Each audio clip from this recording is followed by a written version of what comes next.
be there before any of these motherfuckers. You tuned in to episode 91, the Goodfellas podcast.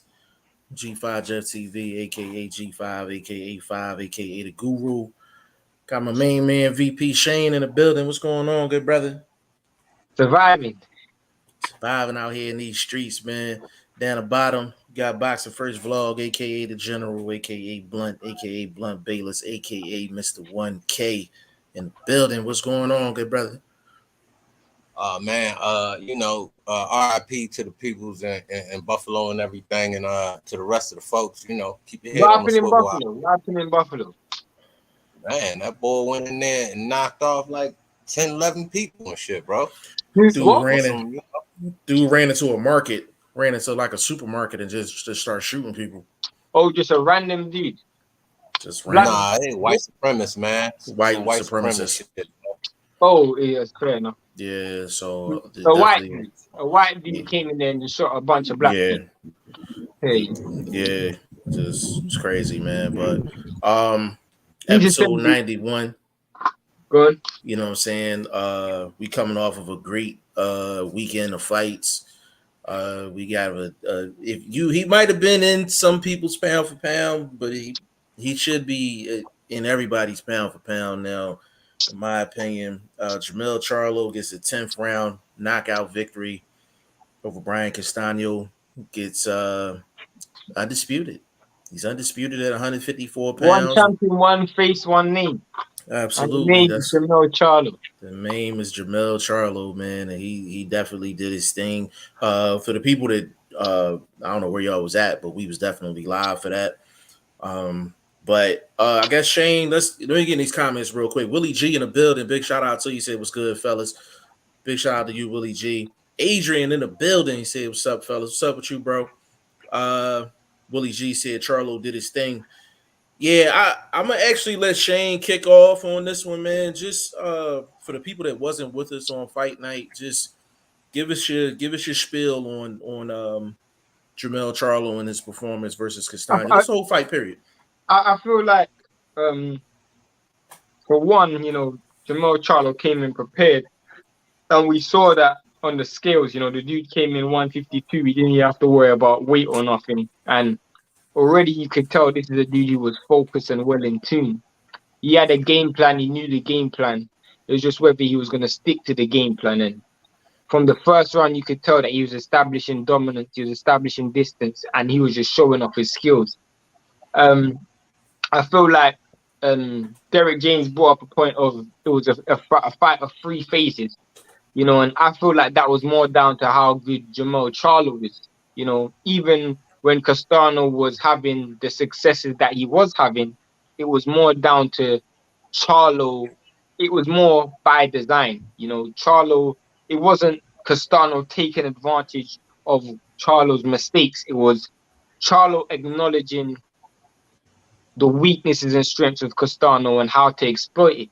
So even when you look at the round that he stopped Castano in, before the stoppage, it was Castano's best round. And we were saying on live that this is a clear indication of Charlo looking to get the stoppage. He started to hold his feet. He came with the high guard, and he almost abandoned what he was doing in the first half of the fight purely and simply because he had realized that he had got to him and it was time to get his man out of there. So I got to give him credit. I don't think there's much flaws in his performance, if any. Sometimes you just have those performances where you're faultless. And I feel like he was the deserved winner. He deserves all the credit and admiration that he's getting right now. And he done well, man. It's a good performance. Vlog on you, baby.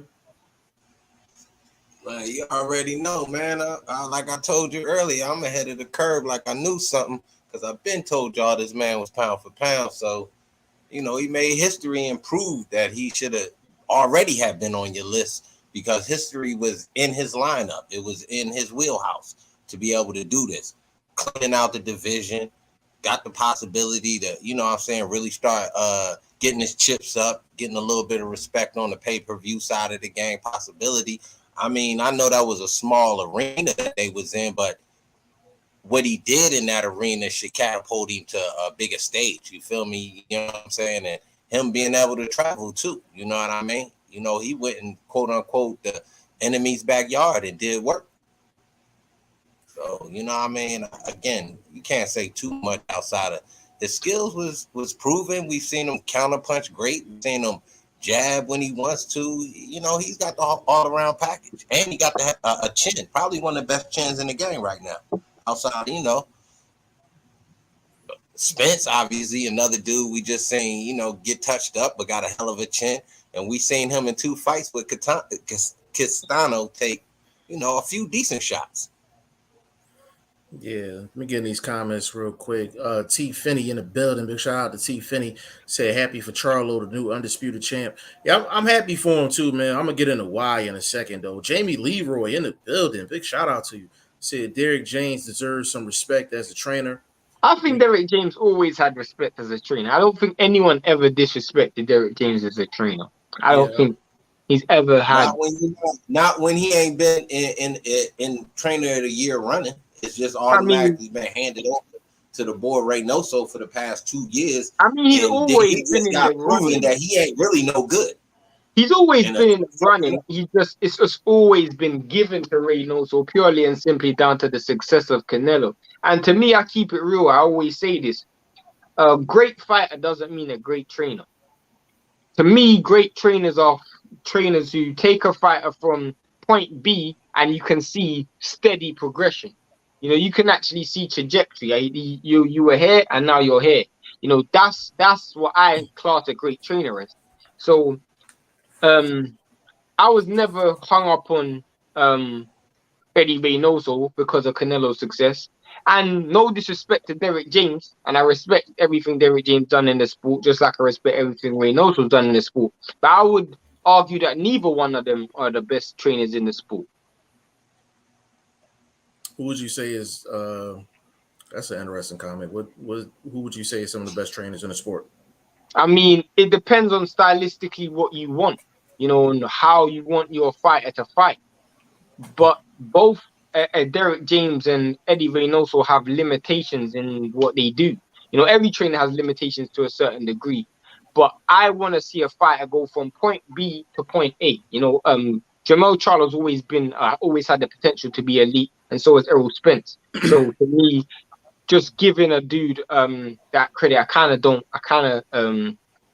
feel like you got to earn it by dealing with a lot of the lower tier fighters and bringing them up, showing progression in that sense, you know. And when I think of dudes, I think of people like Buddy McGirt, I like Abel Sanchez, I like Mark Ramsey. You know, these are dudes who I've seen work with lower tier dudes, and you actually see the progression. You know, I'm not saying one's better than the other. I'm just showing you those dudes have ticked certain boxes that I haven't seen Reynoso and Errol Spence and Derek James tick. Well, you want to get in on that, bro? I don't want to argue with this dude today, but when you say potential also has to be molded. So if the man is proving you that he's molding the right potential, then how does that not make him the best when what he's molding is the best product on the market? You kind of contradict with that statement. I don't want to argue with you. I don't want you to argue me. I just want you to acknowledge one point which I said was taking a fighter from point B to point A. So when I'm saying what I'm saying, I'm more meaning in the sense that here's a fighter who didn't have the potential to be anything, and now he's a world champion. That's what I mean. All right.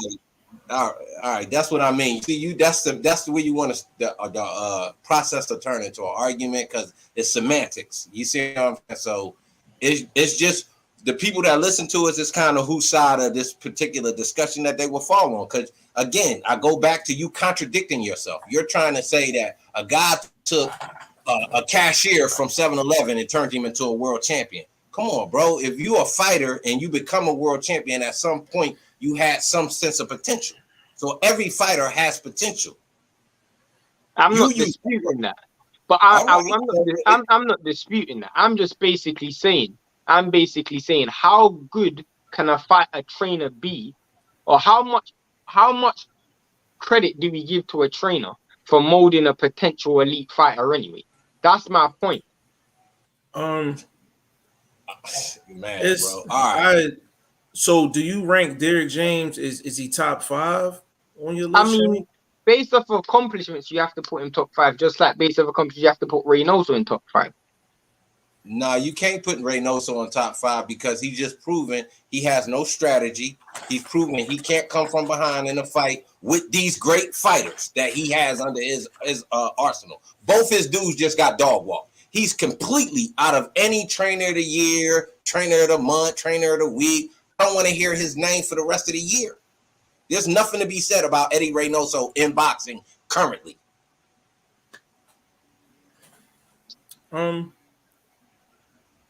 Kind of judging a trainer is so. Before we get in the There's so comments, many the comments. is flooding. Everyone in the Comments is comments are flooding. gonna get to you in a second, so stay in Yeah, the give me like 2 minutes. Give me like 2 minutes to cook, and I'm going right in the comments. Shane, just one thing that you said as far as like the whole trainer thing is with trainers, it's very rare that you see one fighter with one trainer and they get built from scratch all the way up to the skyscraper. Like you rarely see that in the sport of boxing. And I mean, Vlog, correct me if I'm wrong. I mean, there's very few fighters that when you mention their name, you automatically think trainer. You know what I mean? Like it's not a lot of them in the history of boxing where you can actually do that and it rolls right off like that at a snap. Like if you think of Tyson, you automatically think Customato. You know what I'm saying? When you think of Manny Pacquiao, of course you think Freddie Roach. You think of Mayweather Jr., Angelo Ali. Dundee. Right. It's very few that's like that. So it's rare that you see that. So what I do when I'm evaluating trainers, I'm like, are they better now with them than Yeah, of before course. they walk Of in the course. door? Of So course. I kind of keep it, I kind of generalize it like that. And Spence is a better fighter with Derrick James. What Jamel showed Saturday is kind of like a culmination of everything that him and Derrick James has been doing. And initially, it took Jamel a while to get to that point. When did Errol Spence just out of curiosity, when did Errol Spence join Derrick James? He has been with James for a while. He's been with James for a while. I think before even the Kell Brook fight. Right? Yeah, he's been with James for a minute. And it's even if he didn't go from like A to A plus, we can all agree Spence has always been steady. You know what I mean? The boat always been steady. You haven't seen regression. Is that progression down to the fact that he's just evolving as a fighter? He's just improving as a fighter? Or is it down to the fact that it's a combination, right? It's a combo. In fact, let you go to the comments. Yeah, it's definitely a combo. It's like football. It's like football. Like, you know what I'm saying? Like it might be a coach, you know what I'm saying, that's known as the, one of the best. But of course, he's not going to be as great. He's going to be as great as the players that he got on the field with him or on the court with him. You know what I mean? So boxing is kind of like the same thing. I think Derrick James just fundamentally, like, I think he's top 5. I thought he was top 5 before this performance. I feel like his end game. I haven't heard a fight with Derrick James in it, and he hasn't been kicking that shit between rounds. And that's one of the main things that I look for. But let me get in these comments real quick because they flooding up.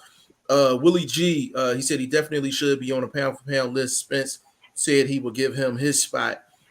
Big Fish, Davidian Simmons, what's going on, baby? He said, hey, my boxing brothers, love y'all. Derrick James, Jamel Charlo, Errol Spence are the truth. Willie G, James about to have 2 undisputed fighters. Potentially, absolutely. Burt Wood in the building. He said, Vlog, what happened to Holyfield's son? Bam, the spread was 1,000-1. Yeah, crazy, bro. I'm gonna tell you something about that, bro. They rushing him.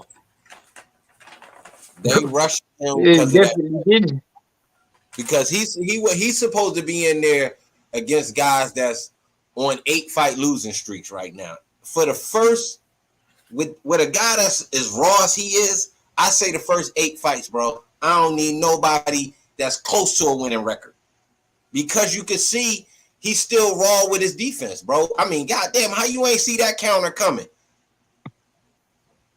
It's raw. It's raw, so you can't rush a talent. Or I wouldn't say a talent, but at least a guy that's sellable because of his name. He's a sellable entity.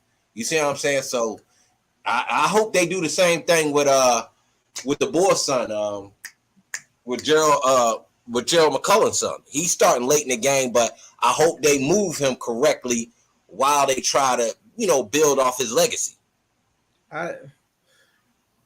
First of all, the and vlog, I'm not disagreeing with anything that you said in terms of developing a fighter. Like, you really got to be honest about the guy that you're handling. You know what I'm saying? You got to be honest about that.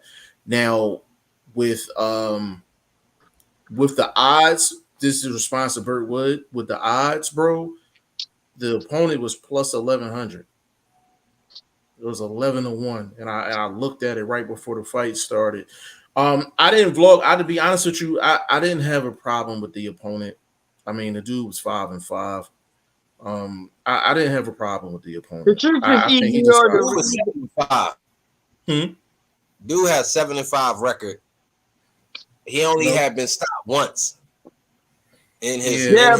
But bro, 500 record. He should have been able to handle that. 500 if he's the real deal, he should have been able to handle that. Again, hold up. There's another thing y'all got to take into consideration. A lot of the times, grown men hit different.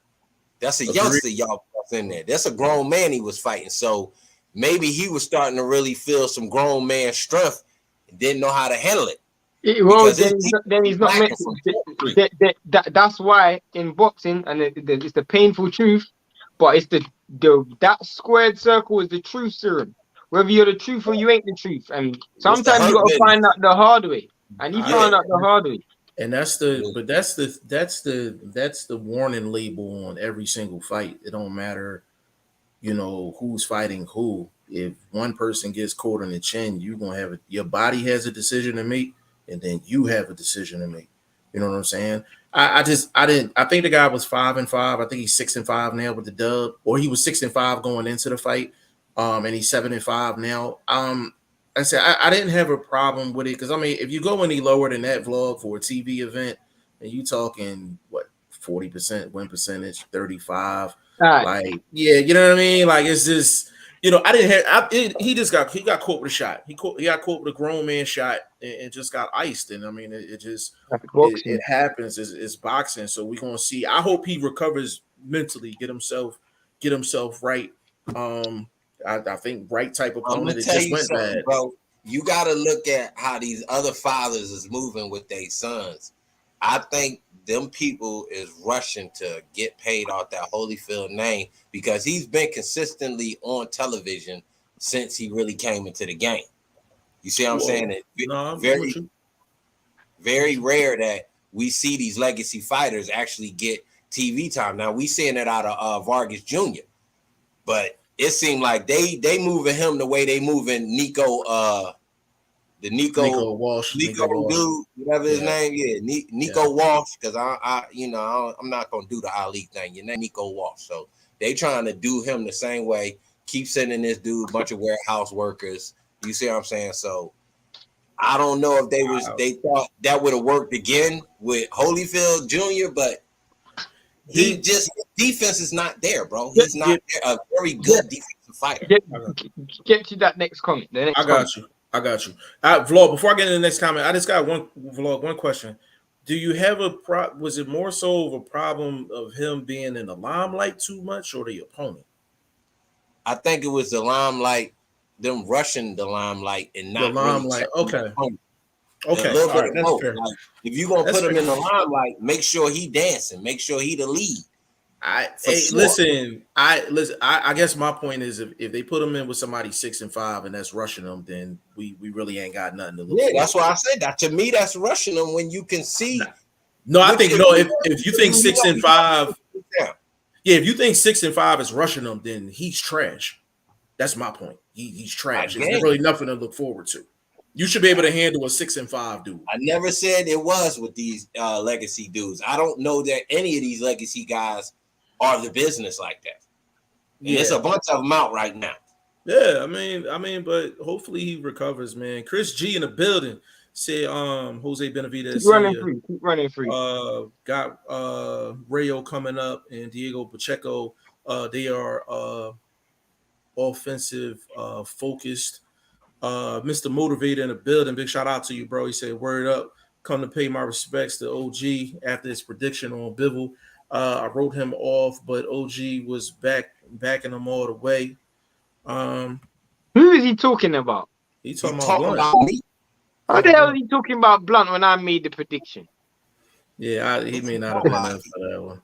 He probably be tapping in with me because you've been vomiting those, my dude. Ain't nobody seen you. You just came back on the scene. It was like you got released from the feds or something. I don't know. Man, my man had a good lawyer, man. Got all scotch free. You know what I'm saying?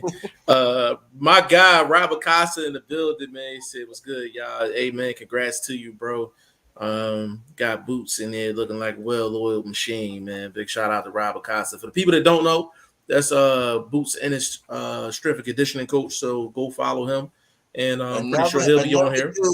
Another situation where I'm ahead of the curve, and I told y'all, this dude, it's like I got a crystal ball. You ain't ahead of the curve on Breeds, bro. People been talking about Breeds for like, man, y'all been sleeping on. Y'all been boosting me, y'all. You stop it, bro. A lot of y'all. Well, I ain't gonna say the real insiders, but the fringe people, they ain't not knowing, they ain't recognizing, they ain't appreciating. So I've been saying this shit. I don't know who ahead of the curve, like I knew something. A vlog. I don't know who hasn't been on the Boots train. Now you the conductor. I give you that. You definitely the driver of the train. But, bro, I don't know what Blunt is, bro. I'm just honest, bro. Blunt's the wheels and the engine, bro. This dude is honesty drives the conversation. Them French dudes that got the little mini hats and shit that be driving the trains. That's Blunt on the Boots train. General Long in the building. Big shout out to you, family. He said he has been training Earl his entire career. Yeah, bro, that's my point. Yeah, that's my point. That's something that he's kind of just molded in, but he's been consistently very good. My argument and my point still remains. Like, keep going through the comments, cause I don't want to. I got you. T. Finney said, Boots made easy work of Clayton. Yeah, it was easy work, but we expected easy work. You know what I'm saying? Jamie Leroy, boys, what's your views? Boots calling out Spence. That's what he's supposed to. You got if it happens. That's what he's supposed to. He's supposed to call out Spence. And I will never make a prediction for that fight. You want to jump on that vlog? Everybody already know how I feel. That's why y'all need to start listening to me. There's nobody in the welterweight division currently or coming up within the next year or two that's going to stop this dude. Only thing that's going to happen is going to turn into duck season, and it is going to be what it's going to be. You're going to end up probably running into a fight with Jamel Charlo and having to choose between Mel Charlo and a big money fight at 154 or possibly having to go back and fight Boots at some point. But it's duck season right now. Yeah, we're going to get into that. I wouldn't call it duck season, but go ahead. We're going to get into that because I actually want to address that. Jamie Leroy, so we definitely gonna get into that. Willie G, pretty sure James has been with Spence his entire pro career. That's what I figured. That's my point. I was trying to think if he had anybody else, and I think the last person had somebody in the amateurs. This supports my argument. Willie G, 11 years, James Spence. Yeah, I mean, this is all supporting my premise of my argument. How is that? How are you saying that that manages a great, like, being a king is hard, bro. So if you got a managing king, don't you think that's harder than managing somebody that bag groceries? No, I'm not talking about that. Let me tell you. That's your difference between the premise what an elite trainer is to a guy that's okay. the premise of my argument is very simple. You've been with a dude for 11 years. So it's very difficult to monitor progression and pinpoint whether the progression is down to the fighter or the actual trainer. I'll tell you how. I'll give you an example. If I'm watching a fight and then a fighter is normally a come forward fighter. Let me give you a recent example. When Liam Williams fought at Eubank in his last fight, Liam Williams naturally is a come forward fighter. This dude, Adam Booth had him fighting a completely different style. And the style you could clearly see had Liam Williams much worse off. Now, I'll give you a positive example. You have someone like Tyson Fury. Never a good puncher, never a good pressure fighter, never a good come forward fighter, never good offensively. Now he's getting knockouts. So you can actually monitor the progression and say, since he's been with this individual, you can see the progression. I can't say, since Errol Spence has been with Derek James, I've seen progression. I'm not going to take away anything from Derek James because he's done a fantastic job. But my point is very simple. It's very difficult. You are taking away. Why you the type of dude that shit halfway on the toilet. That's what you're doing right now. You're what? halfway on the toilet and shitting. It's like, bro, I'm not taking nothing away from him, but I don't really see no progression. Okay, I didn't say I didn't see no progression. This is why you're not listening. No, I didn't. No, I didn't. I didn't say that. I didn't say that. I didn't say that. What I said was very simple. I said it's very difficult to pinpoint what is the reason of the progression. When you already got an elite fighter, we all saw Errol Spence. He had all the potential to be an elite fighter. He had all the potential. And you, as a great trainer, has guided him to be an elite fighter. That is an accomplishment. Well done, Derek James. It doesn't take anything away from him. I'm just saying it doesn't pinpoint that his progression is isolated from Derek James. When I'm hearing people say, oh, well, you got to give Derek James credit. Of course you do, because he's a great trainer. But I can't say that Errol Spence's progression is isolated down to Derek James because you can't make that judgment because the only person that's ever coached him is Derek James. That's my point.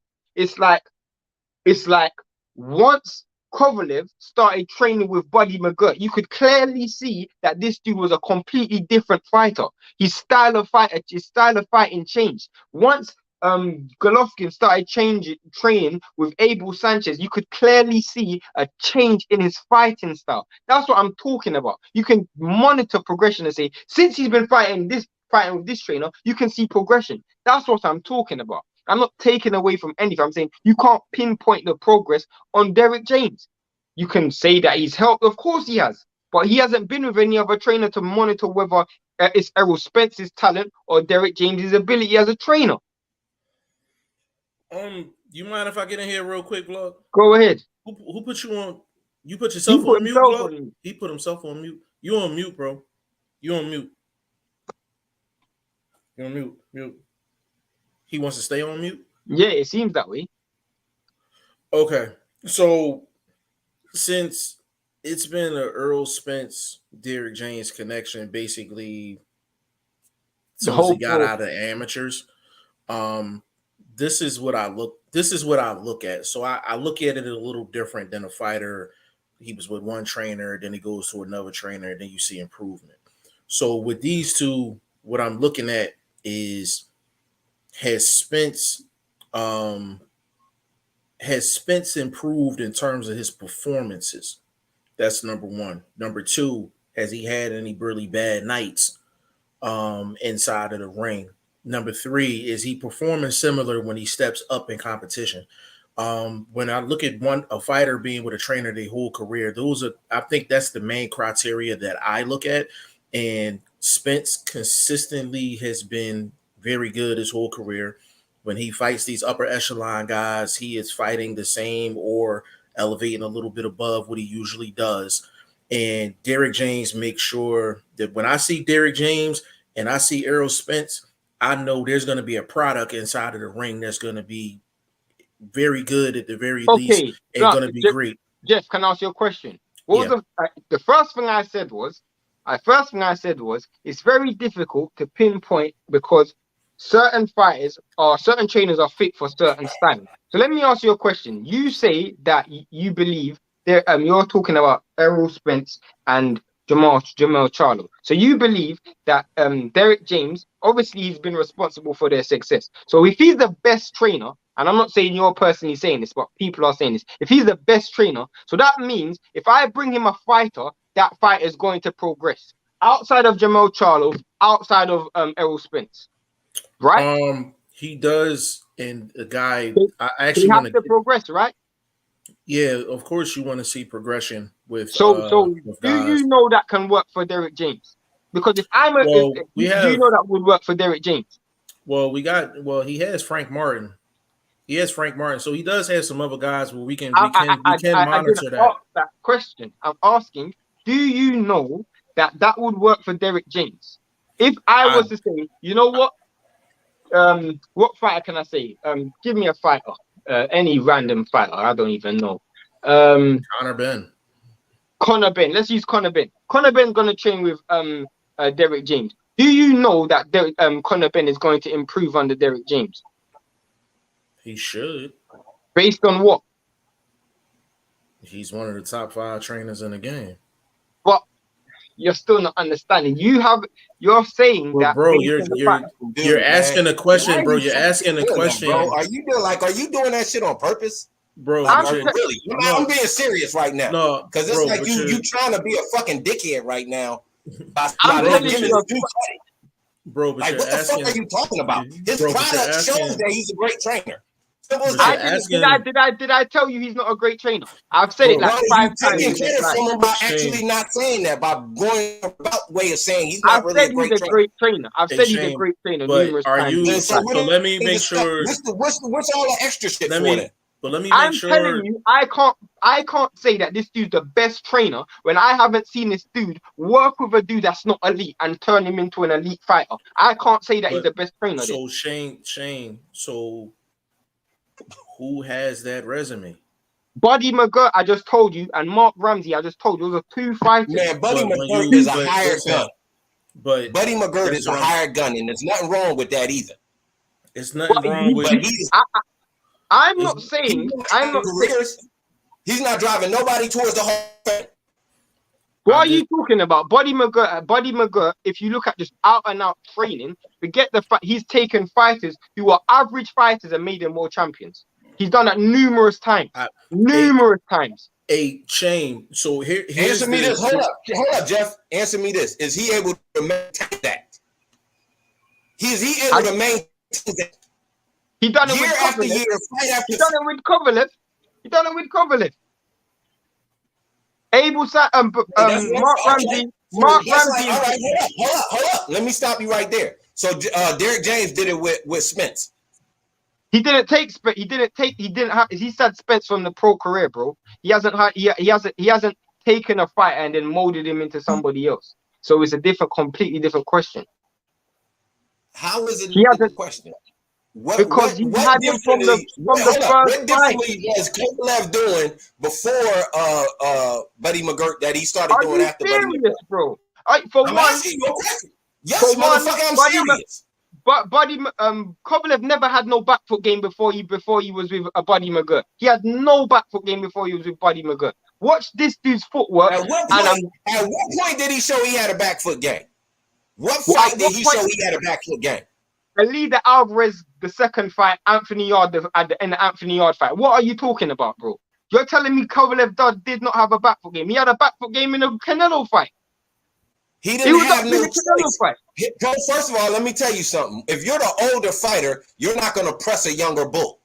So first of all, based on nature, you're going to be on your back foot. These 2 young bulls, Kovalev fighting the boy from your backyard and fighting Saul, them 2 youngsters. So of course I'm not gonna go in here and try to maul these youngsters over like I had done 5 to 6 years earlier in my career when I was truly known as the crusher. This is where you're incorrect. This is where you're incorrect.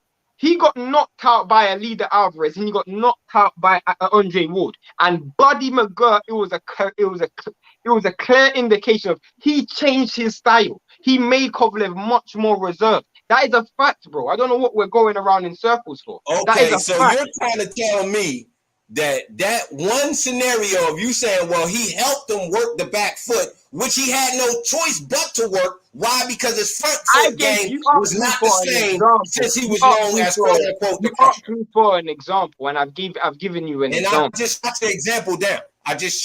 You can't shut my example down when you're not. All right, so if I'm a fighter, and first of all, I'm known as a puncher, and I've been getting out here and getting knocked out, and my punching ability ain't the same, but I still like the game, I gotta come do something different. I'm gonna give you credit and say Buddy McGirt helped him do that.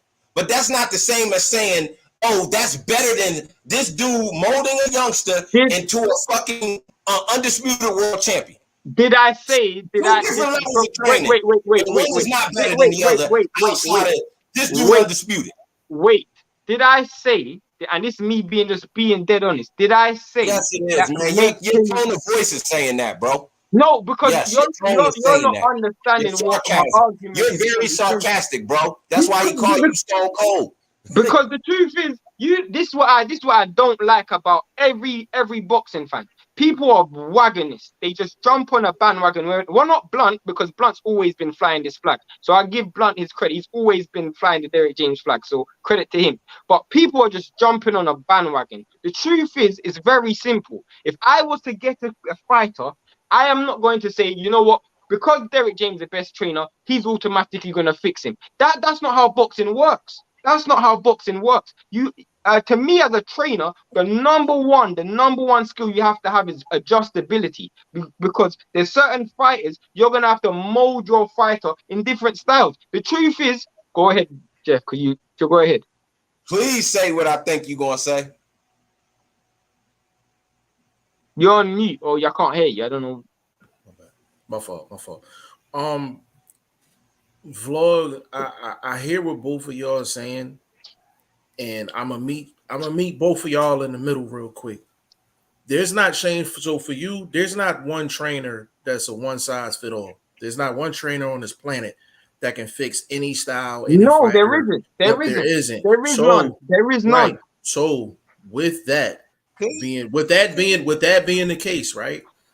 You have to examine specific situations. You have to examine specific situations. So how many situations has Derrick James actually given us? Remember this. The great trainers don't have a lot of fighters. You got to keep that in mind, bro. A lot of the great trainers don't have big stables. So we don't have a lot of examples to go by. So Derrick James, a kid just can't walk up in the gym and get trained by Derrick James. Like he's a luxury vehicle. You understand what I'm saying? So there's not a lot. I understand what I understand what you're trying to say, and I understand where you're going. What I'm saying is with Derrick James, there's not a lot of examples because he just don't have a lot of fighters. He don't have a lot of fighters, so it's hard to evaluate that.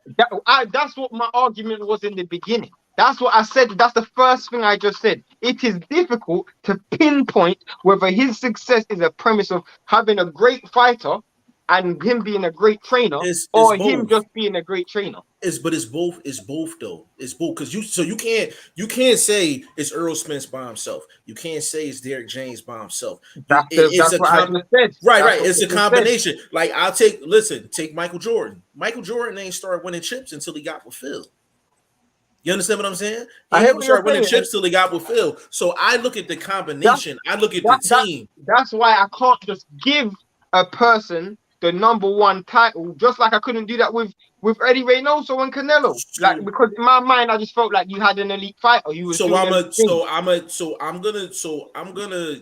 gonna give you this question.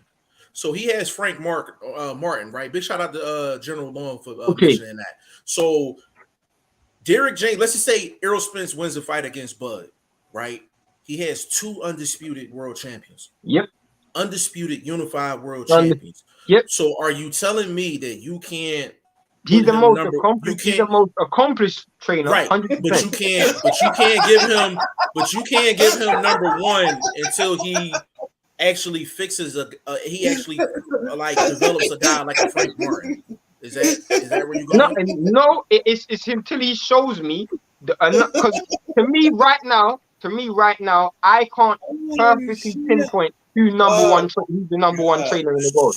But So when give me one second. Go. When I look at the skill set that Errol Spence has and the Right. skill set that uh Charlo has, they're very transferable. Both got very good chins. Both athletically in terms of their dimensions, got good reach, good size, good height, good weight. They're both very physically strong.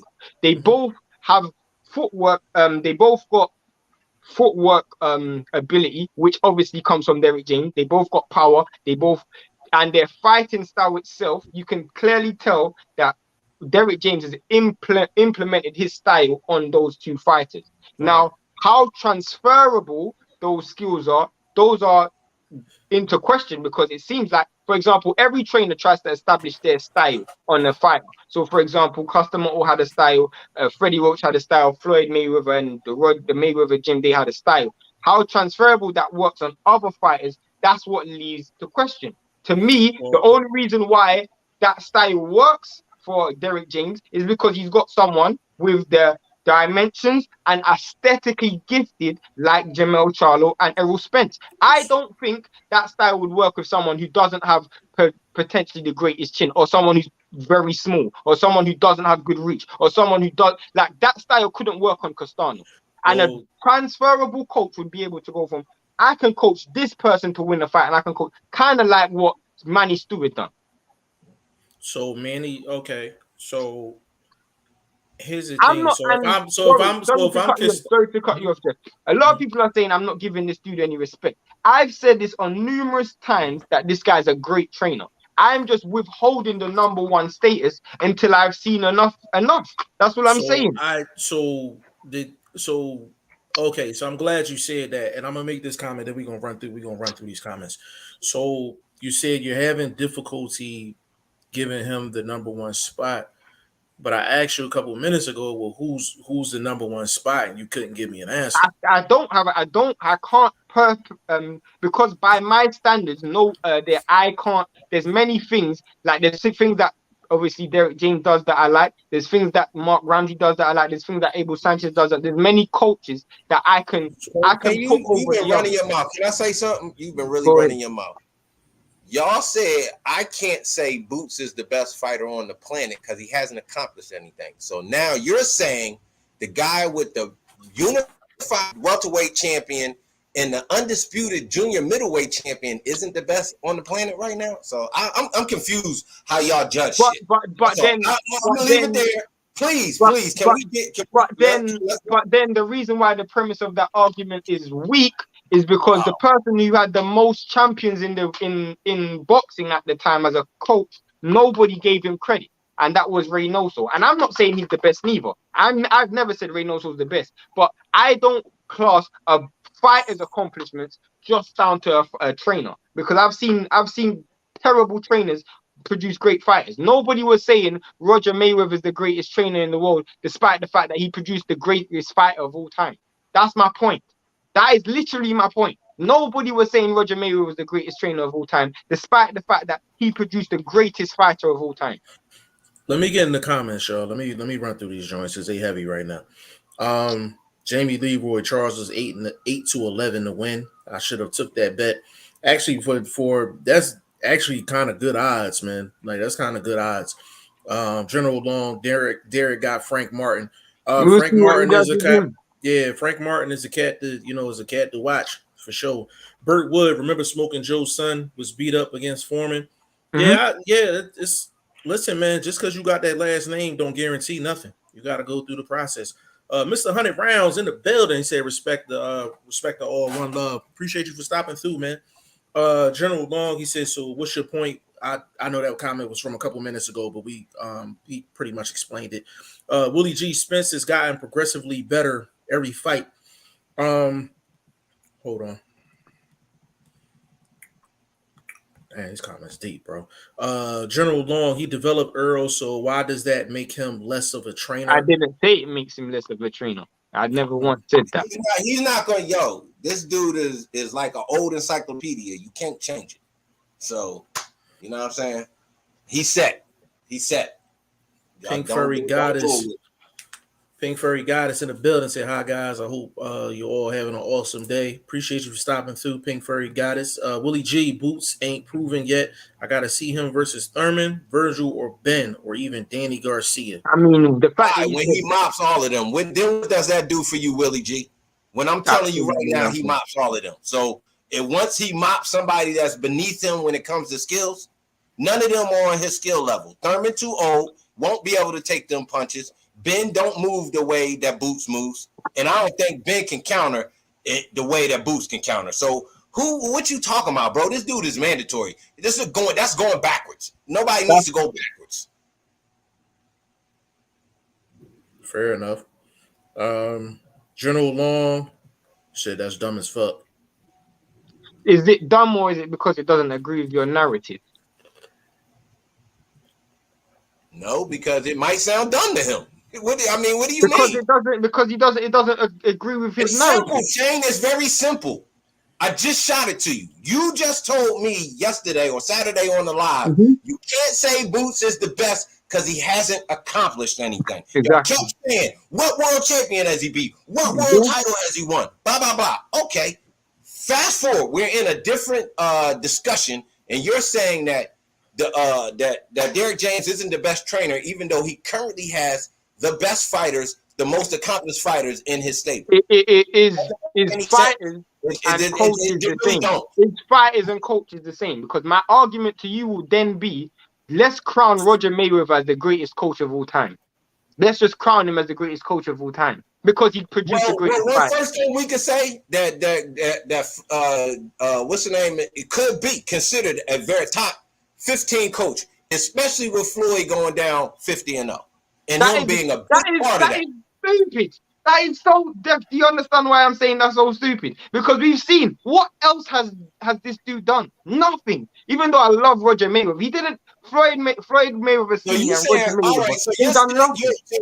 Hold up. One of your stipulations for great trainer is how many fighters do you have to have, and how long do you have to have those fighters? Hold up. I'm asking. Of course. Let me finish before you start chiming in. Let me finish the question. How many fighters does this trainer have to have, and how long does he have to maintain those fighters' levels, great levels? How many? Huh? Yeah. That's exactly the criteria. How many? You give me numbers. I'm asking numbers. How many and how long? How many fighters? How many fighters? Are we asking? Definitely more than two. Definitely more than two. Definitely more than 3 I need years. a number from you, Shane. This is your argument. I'm trying to ask you, what is the base? What will solidify your argument against Derrick James being the best trainer currently in boxing?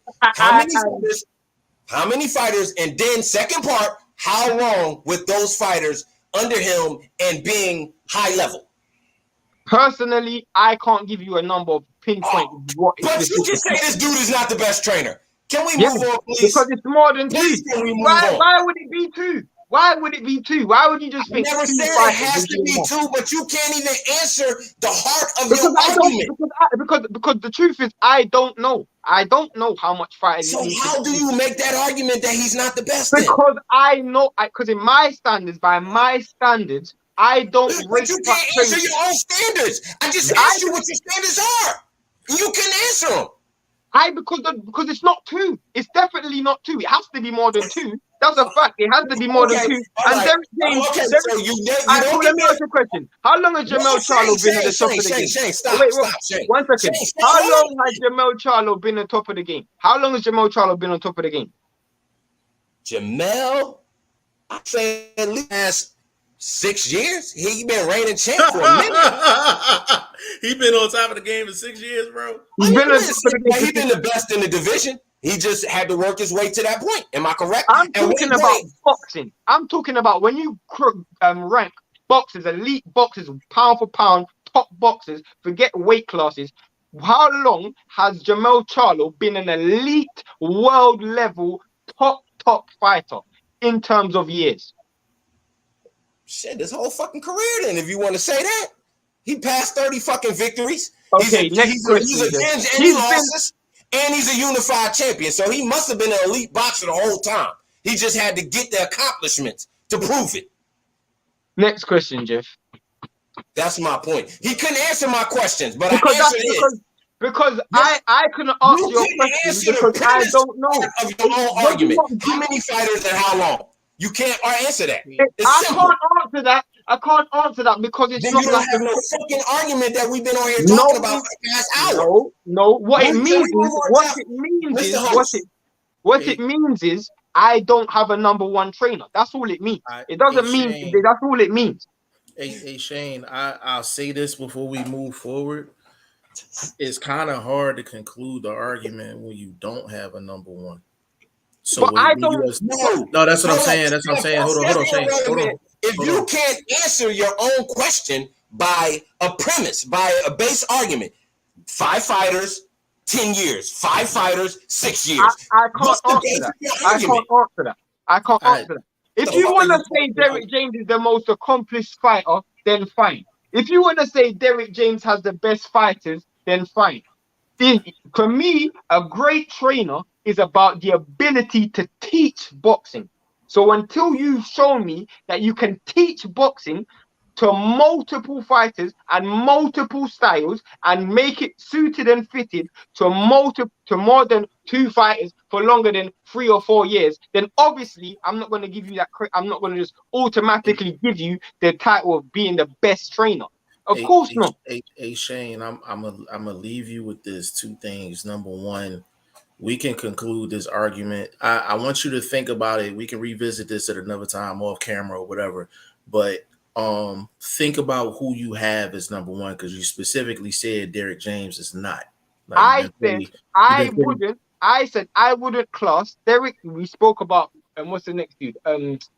Canelo's trainer, Reynoso. I personally wouldn't class Eddie Reynoso and Derrick James as number one or the greatest trainers right now in boxing. Right. But they haven't shown me that they have the ability to train multiple fighters and multiple styles. So Shane, therefore, the element of teaching is it being implemented. But Shane, I'm with you on that. All I'm saying is we can run with that. All I'm saying is you said your criteria. For you to say your criteria and you don't have a number one, it's kind of hard to. Who are we comparing Derrick James to if you don't have a number one?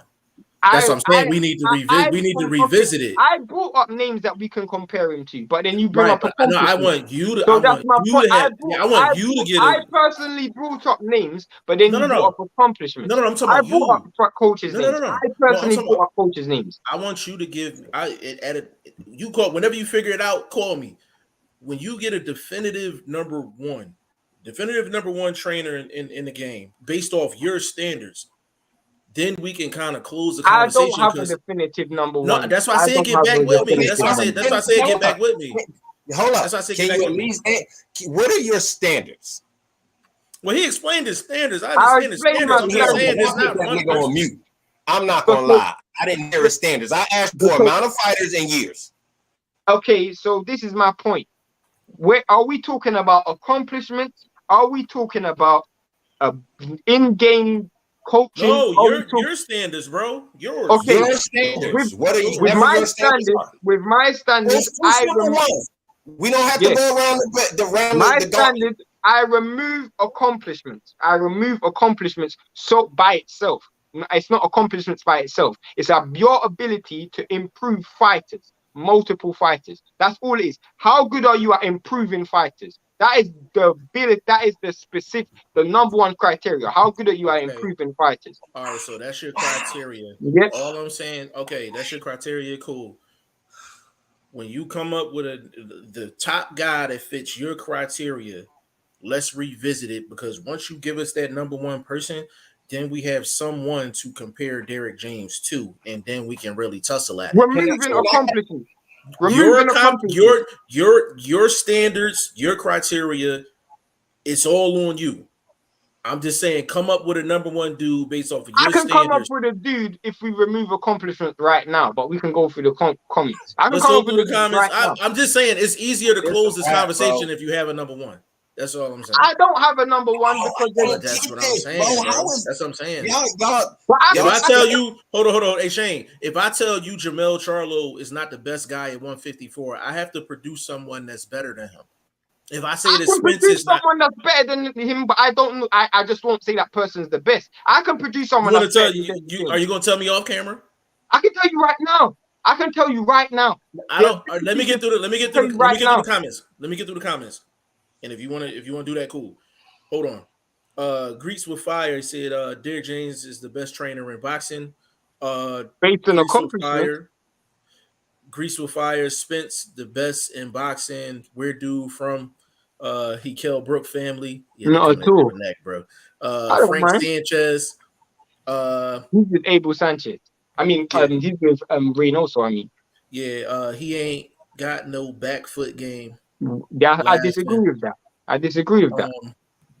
Frank Sanchez? No, that's actually. He's talking about. I think he's talking about Kovalev. He's talking about Kovalev. He's talking about Kovalev. Well, yeah, Kovalev. But that's what I don't understand when he said Buddy McGirt did so much with Kovalev. Kovalev was at the end of his rope, bro. And all this stuff outside the ring and things like that. He's still got this guy elite wins. He's still got this dude elite wins. Okay, so that's part of your standard. If he can get you a big victory in one fight or two fights, that's part of your standards for top level trainer. But moving on. So okay, you're right. Everything you say is right, bro. He contradicting you. Hey, vlog. I maybe I missed something. Are we going back and forth on Buddy McGirt and his effect on Kovalev? It's cool. No, I'm just talking about his standard. This guy did not improve. I'm saying, was that a part of the convo and I missed it? Yeah, that was part of a conversation. Yeah, I brought Buddy McGirt, and I believe Buddy McGirt has improved more fighters than Derrick James. Okay, that's my premise of my argument. Okay, he's improved them to undisputed in history. I hear you. That's accomplishment. My OG, he's from my own. You see what I'm saying? He's bringing up accomplishments. Yeah, teaching is teaching, bro. To teach someone. Yeah, he taught them to this point. This is the point that they at. So he kept teaching to this point. Of course, but Jeff, if I get called in and you've just come off a loss or a knockout loss, Jeff, you've just come off a knockout loss. I've only had one camp with you, and then you go out and knock out the same dude you fought, then you knock out another dude. Bro, that's improvement. I've improved you as a fighter. I haven't been with you. Okay, so if we lost a close fight to a guy, and me as a coach, we go back out and improve and knock this dude out in a fight that everybody said he was winning. That's not improvement as a trainer. Like of course that's improvement, but that's the same individual. Comments, Jeff. It's in the same isolated individual. So let me get in these comments, bro. Yeah, it's funny as hell. Vlog hitting me with the same thing. Go to the comments. Willie G says, so basically Shane is saying he won't give James respect until he takes a bum from the street and turns him into a champion. I didn't say that. Because I didn't say I give this guy credit. What are you talking about? I said he's a great fighter. What are we talking about? Davidian said, what do y'all say? Niggas with a little homie. I'm just telling you. I fucks with him heavy though. He said, Davidian said, what do y'all say if Derrick James and Errol Spence Jr. beat Terrence Bud Crawford and becomes undisputed? Getting one belt is hard enough. 2 undisputed champions. That's amazing. That's an amazing accomplishment. That is no sarcasm. That's an amazing accomplishment. That sounds like greatest trainer of all time type shit to me. that's what that sounds like. To be honest, not even being funny. Like I don't know if anybody has had 2 undisputed trainers at the same time. Undisputed fighters at the same time. That alone That's his story. Yeah, that alone. To be honest with you, bro, you can actually make the argument that Derrick James would have had a bigger effect on Spence and Jermell Charlo accomplishing that than the Floyd point. Floyd was going to do what he was going to do, whether he had his dad, his uncle, his grandma or whoever for I don't Derrick know. James. I doubt that, bro. I doubt that, bro. Y'all act like just because you got talent that it don't have to be molded. We can't say that. I didn't, bro. I didn't say that. I didn't say that. You I didn't say that. Nigga, I said Floyd. This ain't no typical dude. It's Floyd. Person, am I correct? It's Floyd is a talented person. Am I correct? It's Floyd. It's Floyd. Who's on Floyd? Who was talking Floyd? Who was Ray Jones' trainer? His dad. Most of his career early. And why does he get no credit? Because Ray Jones is different, just like Floyd was different. These dudes are different. I'm gonna be honest. In that particular scenario, him and dude had problems. So that right there, a stop from even the media giving his dad credit. If they're only thing they talking about is the personal issues and the harsh upbringing that most of us black males went through up under a solid dude, you gonna deal with some pressure from your uncle, from your step pops, or your regular dad, or whatever. That's what molds you into a tough guy. Facts. Can I say something though? This is very similar, Jeff, to when Lomachenko ain't had nothing for lunch. Lomachenko had Lomachenko's father, or Lomachenko Senior, had Usyk undisputed and Loma as unified champion at the time. They were both, one was undisputed, one was unified champion. And I said, and I don't think I've ever said this on camera, but even when he was the most accomplished trainer, I said he hasn't worked with enough fighters for me to give him number one. You see my point? He hasn't worked with enough fighters for me to just give him that credit. He's had these dudes from the amateurs. So Shane, bringing them from off camera. Okay, that's my point. It's not like I'm being inconsistent. I'm personally bringing out have a vendetta against Derrick James. It's not. I'm very consistent with this. But Shane, you gotta realize they don't talk to you every day like I talk to you or Vlog talk to you. So they don't know what your consistent is. So they going based off this shit. This is my first time hearing the Usyk trainer situation. I ain't really this is my first time hearing that. But I'm saying I never had, even though at the time. I believe you. No, let me keep it clear. I believe he felt that way. This is my first time hearing it. That's what I'm trying to tell you. Like, that's why I fuck with the youngster. I could disagree with him to the 10th power, but if he's standing on his principles and he supported prior statements, I can't argue with him that he don't have a right to feel that way. I just disagree with him, and a lot of people do on this particular statement. But he 10 toes down on that. And if you don't think Usyk trainer is top level because of the same scenarios as Derrick James, then they're top level. I just didn't say they were the best. I just was top level, the best. Whatever. Now we ain't gonna play semantics. Everybody understand what I'm saying, but I get your defense of your position now. Yeah, it's just. That's why I said I'm curious to find out who you're. I'm curious. I'm curious to hear who your number one is off camera. What I'm gonna do is I'm gonna go and based on my criteria, I'm actually gonna pick a number one trainer. Yeah, we can come back to it. We can come back to it. In terms of the point of what about how do you rank somebody like Brother Nassim? I say this all the time. Hey, hold on. Wait. Point, Shane. I say Brother Nassim, and I say this all the time. I said, in terms of just in-game analysis, I don't think there's anyone better than Brother Nassim.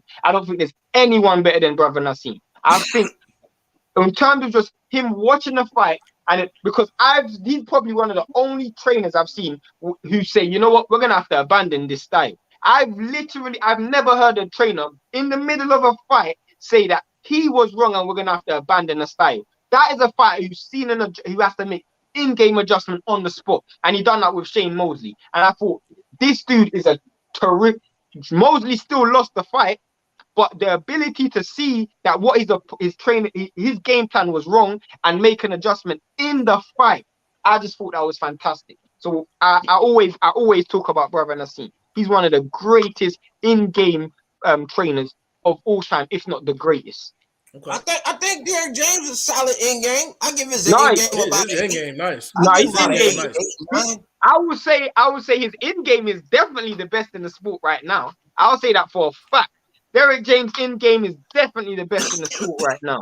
That's a fact. But if I was trying to coach a defensive fighter, I wouldn't bring it to Derrick James, for example. Because he hasn't shown me that he's got the defense. I mean, come on now. The defense of Charlo in this last fight was probably the best we've seen in his whole entire career. Okay, Jeff, who would you say is the better defensive coach? Coach Rowe or Derek James, in your opinion? Now, I ain't saying James is the best. I'm just saying I see improvement in whatever they worked on in Kent. We actually saw it in the fight. He was not catching all the shots he was catching in the fight. That's a fact. Agreed. That's a fact. Pink Furry Goddess, Floyd Mayweather's father and uncle were great trainers. I don't think so. But you know what? But see again. So, and I'm gonna get into this quickly because I want to get to the rest of the comments. So you take Senior. So you got to think about it. Outside of Floyd Jr., how many opportunities has he had? A few. He had a few, and he failed with all of them. Who? Well, he had Ricky Hatton. He failed with him. He had Andrew Tabiti. He failed with him. He had the other Jay Leon, whatever that dude's name. He failed with him also.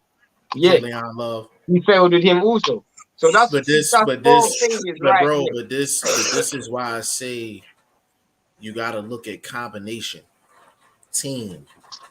You know what I'm saying? So he had a Jay Leon Love. There's not a trainer on the planet that's a fact. That's gonna get Jay Leon Love where he need to be because he just don't have it. Andrew Tabiti, there's no trainer on the planet that's gonna get him where he need to be because he you understand what I'm saying? You understand what I'm saying? So that's what I'm saying. Like, I agree with that. F.A. Jogba, he's one of them dudes. I don't think whatever trainer is out there, they ain't gonna be able to change how he does what he does, bro. So I kind of understand that. I get that. Cool though. Let me tell you something, Jeff. Amir Khan and Virgil Hunter. Let's keep it real, bro. There's nobody who can change how bad this dude's chin is. But Virgil Hunter done a terrific job. Keep it real. He done a terrific job with managing how he managed Amir Khan. And that was just down to his ability as a coach. Yeah, to the knockouts. Yeah, you're right.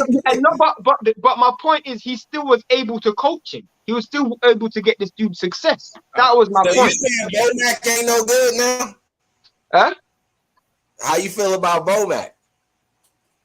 Personally, I've always said this. With Bomac, I always say, to me, I feel like he does very good at motivating Terence Crawford, but in terms of Terence Crawford's out-and-out skill work, I don't think it's transferable. So I don't think Bomac is that great of a trainer.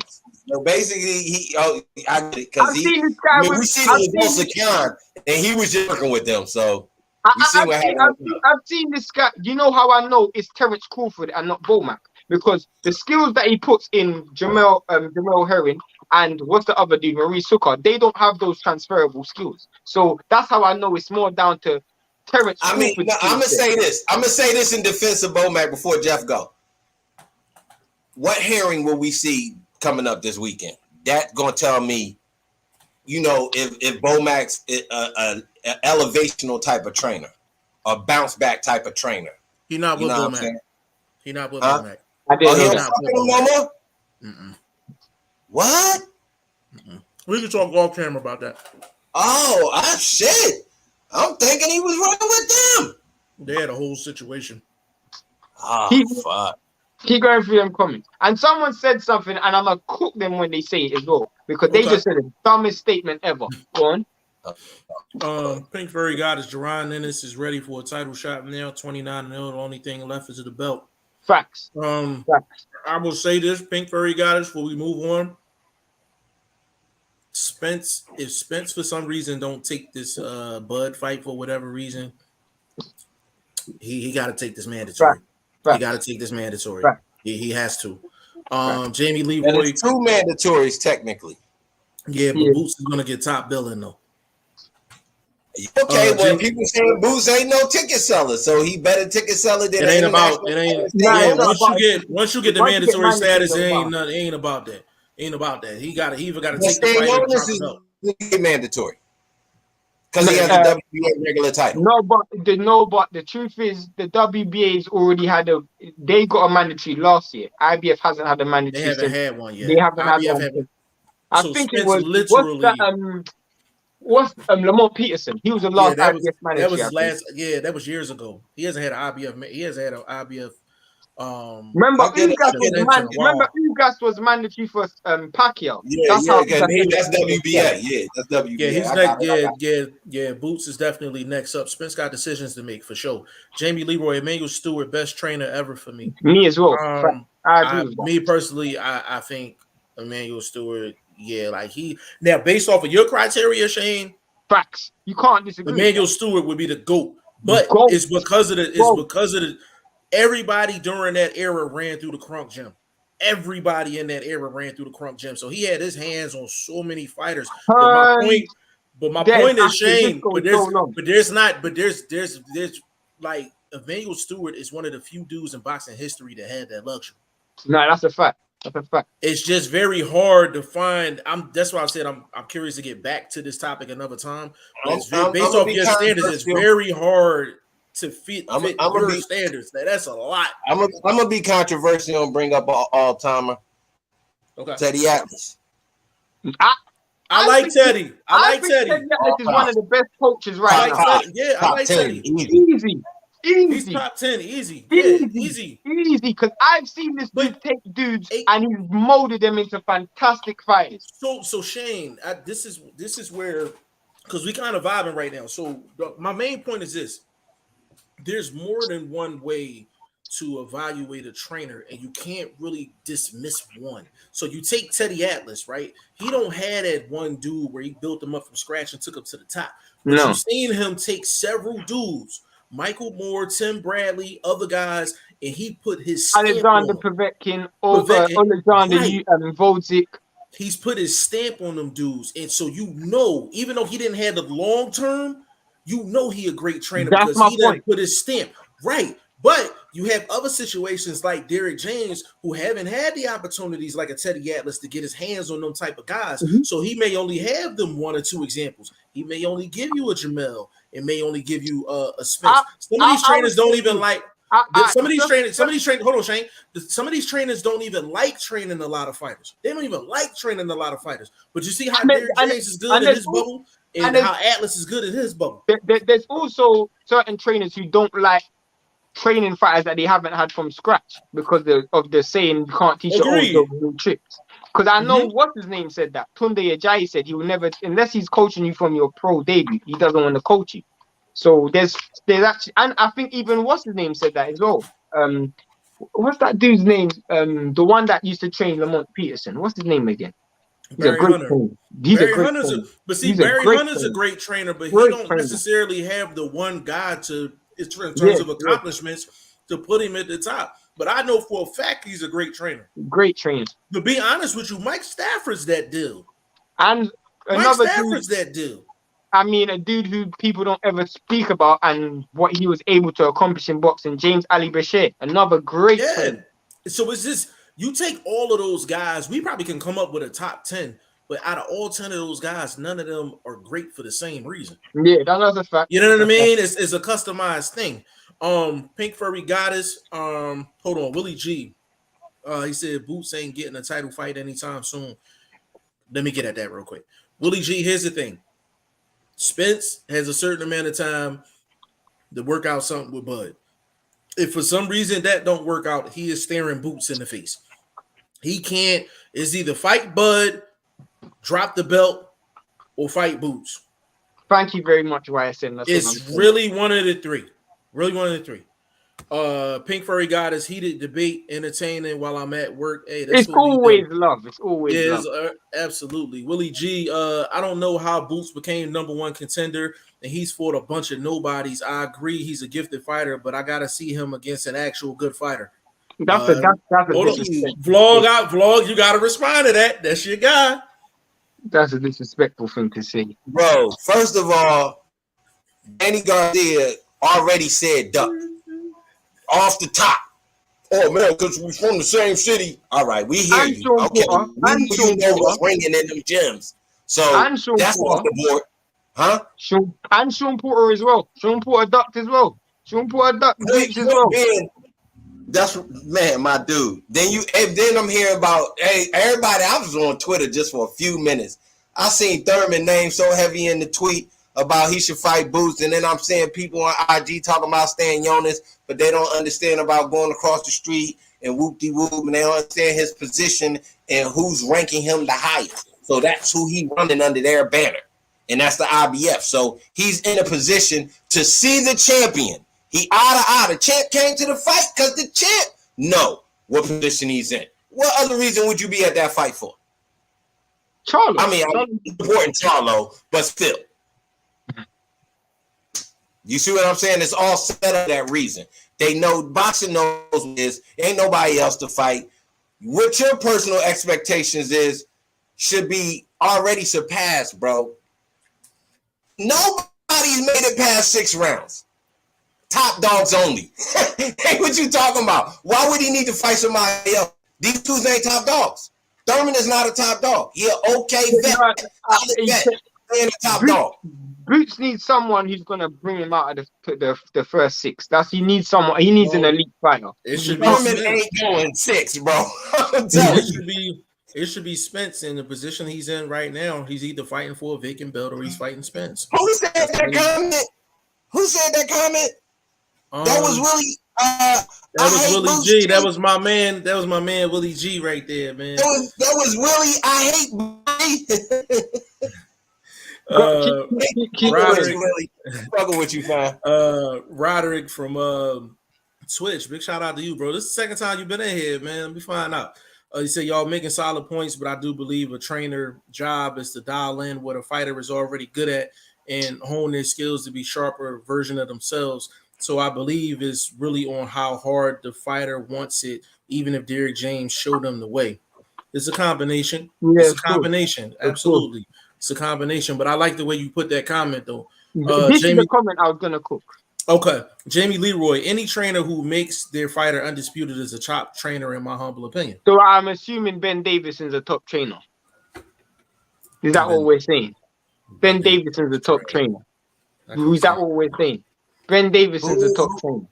Who is this fighter? Josh Taylor. He stole Josh Taylor from Shane McGuigan, and then he became undisputed. He literally inherited the undisputed fight because he had him for one fight, and then all of a sudden he's undisputed. That's not long enough.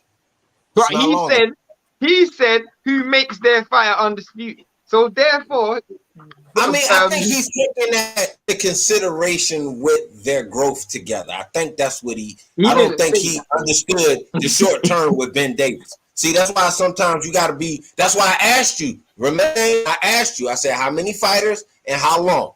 So remember that when I was asking you me, but Jamie Leroy is just saying if you make money. He in the chat, he fuck with us. I'm trying to help him out. Hey Leroy, get a little more specific with that too. General Long, Buddy has also failed fighters. Hold on. He giving up on dudes. I got this one. Hold on. Okay. I got this one. I'm gonna give y'all a classic example of a trainer doing A+ type teaching, and the fighter just can't comprehend. I ain't gonna say the name. Who is the one fighter that Buddy McGirt trained in history, and he just couldn't do none of it because just defensively he's that bad? Oh my God! Yeah, you don't even need to say the name. Vlog, do I even have to say the name? I brought it up. God rest his soul. God rest his soul. God rest his soul. I brought it up, so I'm not going to speak ill of the dead, but I'm just saying. Speaking ill of the dead. Listen, Buddy McGirt had Arturo Gatti. And in between rounds, he did a magnificent job. You go listen to all of Arturo Gatti's fights after he got Buddy McGirt. It wasn't one round he ain't get that man the truth. Literally. It wasn't one round he ain't get that man the truth. He just couldn't grasp it because he don't have the skills to actually channel what the trainer was actually telling him. I give you another recent example. When Buddy McGirt had Derek Chisora again, he had him for one fight against Joseph Parker. Probably one of his best performances ever. One of his best performances in recent times. He put on a clinic for the first 6 rounds, but he don't have the gas tank to do after 6 rounds. So he ended up blowing out, and all the stuff Buddy McGirt had taught him, you could see that he actually improved. He dropped Joseph Parker in the first round. He was working the dude for the first 6 rounds. He was working just like he was working Usyk for the first 3 rounds, but he just didn't have it to maintain it over the 12. That's my point of Buddy McGirt actually having the ability, but his trainers, his fighters not having it. But he has failed fighters before. I ain't gonna cap. He has failed fighters before. But I just showed you 2 examples of where he actually improved the fighter over a short period of time. Yeah. Pink Furry Goddess. I personally feel Derrick James is the trainer of the year. No disrespect to Shane or his opinion. No, he's definitely gonna get. He's definitely gonna get trained. That's locked up. Yeah, that's locked up. That's locked up. A fact. That is a fact. I mean, the only way that could be surpassed is if Tyson Fury loses to Usyk and then Lomachenko fights the winner of Devin Haney. Then you can maybe put Lomachenko's dad in it potentially. A General Long, we can't really answer that right now because Shane got to give us a number 1. He said who was the best then, but that's the point I was making. I want for him to give us a 1 so we can revisit it. It's a tough one. It's a tough one. Yeah. Defense. He said defense is also always being ready to fire back. I think you are missing what good defense is. No, good defense is your ability to not get hit. That's what good defense is. Thank you. Yeah. Your ability to read range. The best thing about defense and the most a natural ability is to anticipate. If you don't have that naturally, it's hard to build on whatever you can improve as a trainer with somebody from a defensive realm. You got to anticipate shots.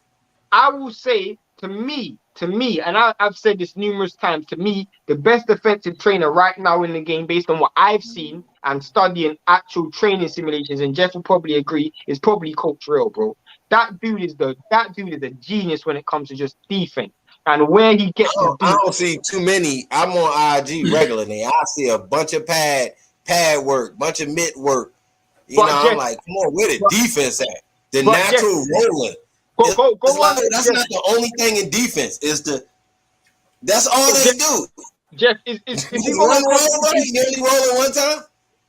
Blunt, if you go on because it was Jeff who made me go on this dude's page, because I knew about him because obviously he trained Tevin Farmer, and obviously Tevin Farmer's got great defense, and YSM introduced me to him when I was in Philadelphia. When you go on this dude's page, you actually see the training simulations he does just to work on defense. Bro, this dude's mind when it comes to defense, and that's why you look at someone like Tevin Farmer and you look at how great he is, as Blunt said, as anticipating, and he's out of Philly as well. So that is just how you catch a shot, how you slip a shot, and how your eyes is always on the target. To me, if I won a defensive fight, I'm bringing him to Coach Real, and I'm just saying that. I'm being honest. I don't know about that Philly shit, baby. We slick with it. The natural thing, baby. I'm catching flies, nigga. Fuck you talking about? That's what I'm saying. Like, you take a guy like Coach Real.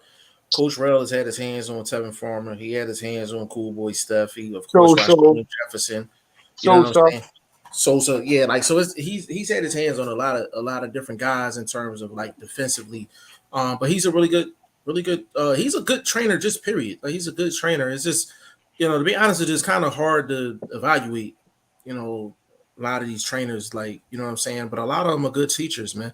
General Long, he said Devin Haney.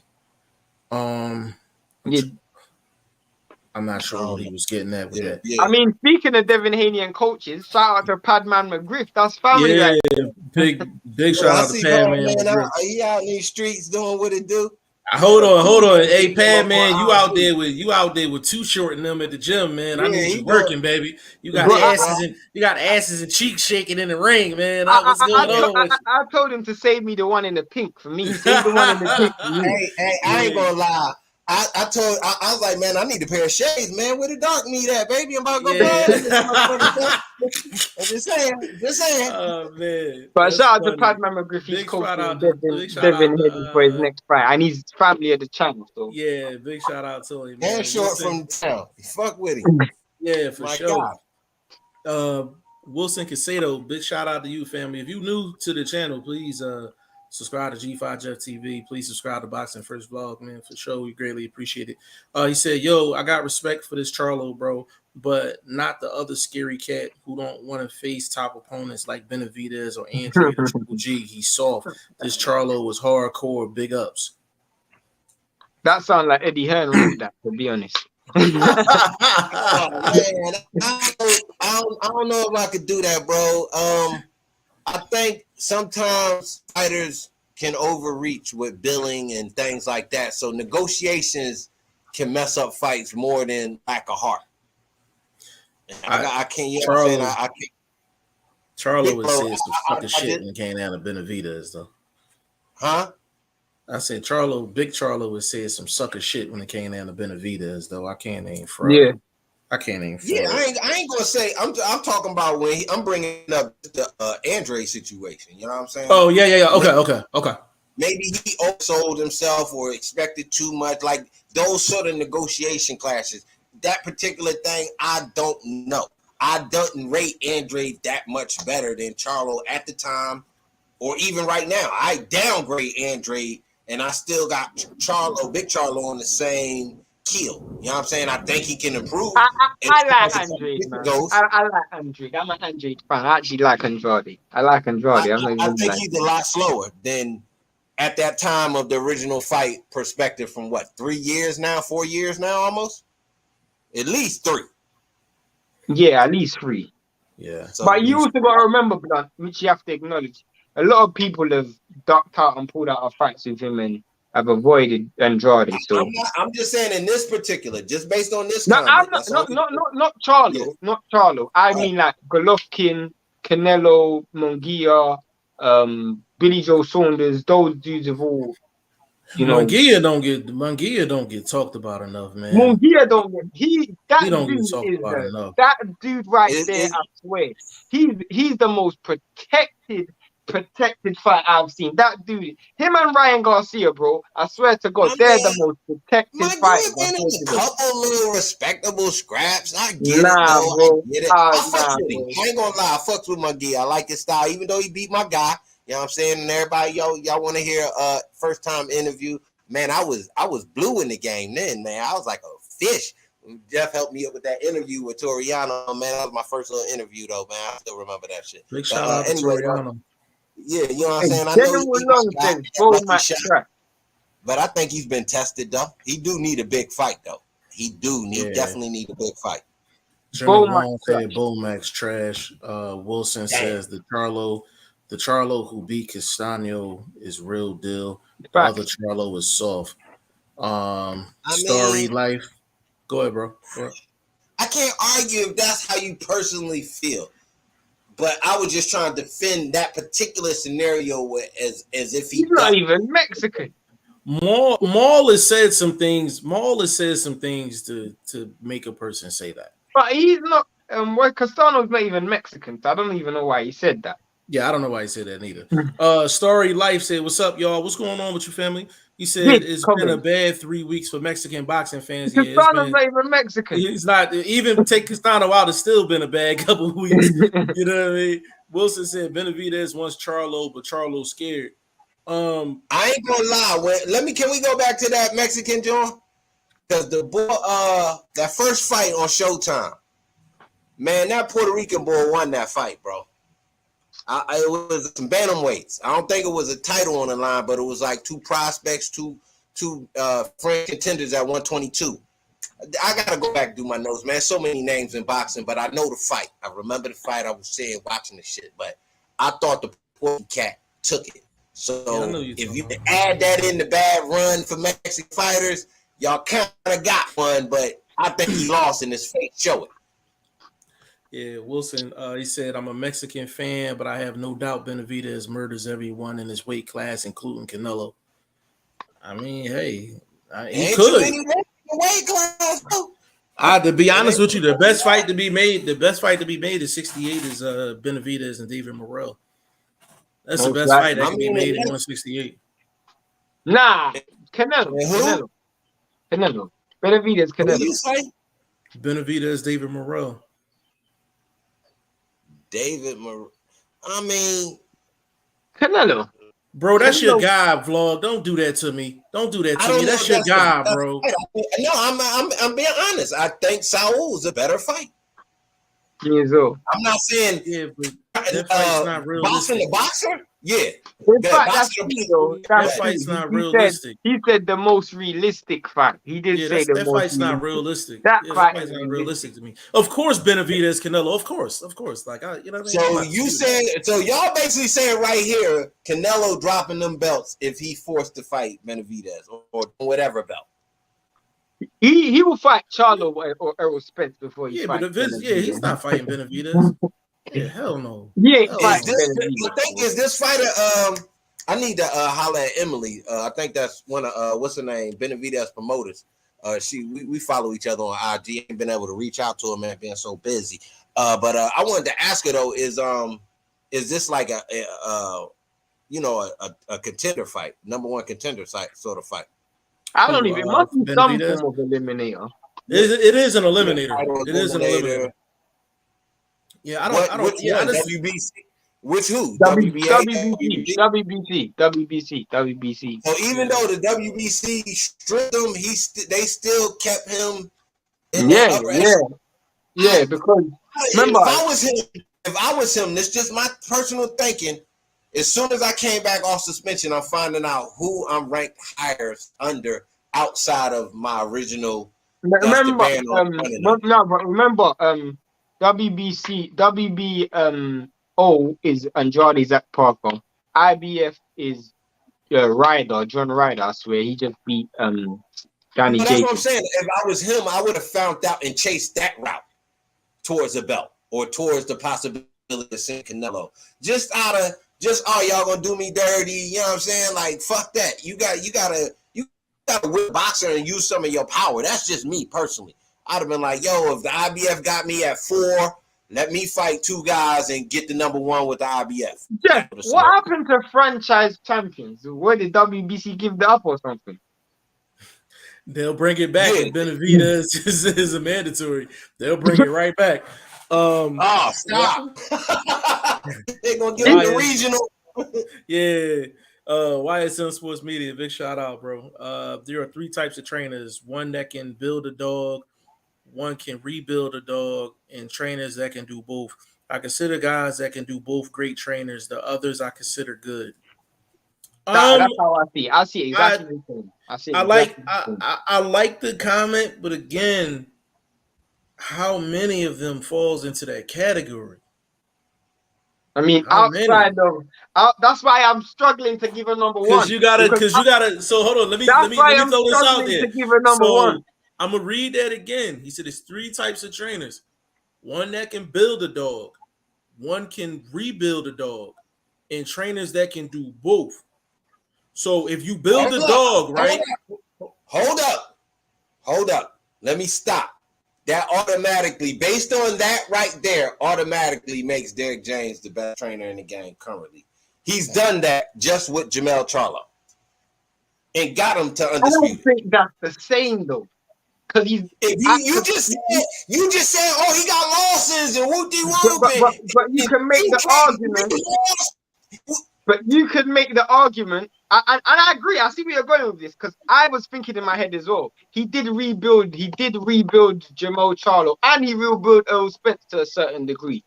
But you also have to think about, I think when he meant rebuild, I think a fresh fighter. I think that's what he meant. Rebuild a fresh fighter. How can you rebuild somebody that's fresh? Rebuild is... rebuild a fresh fighter. I mean, a new fighter to you. As a fighter who's broken and you've now gone to him and fixed him. Because you can argue that it was Derek James.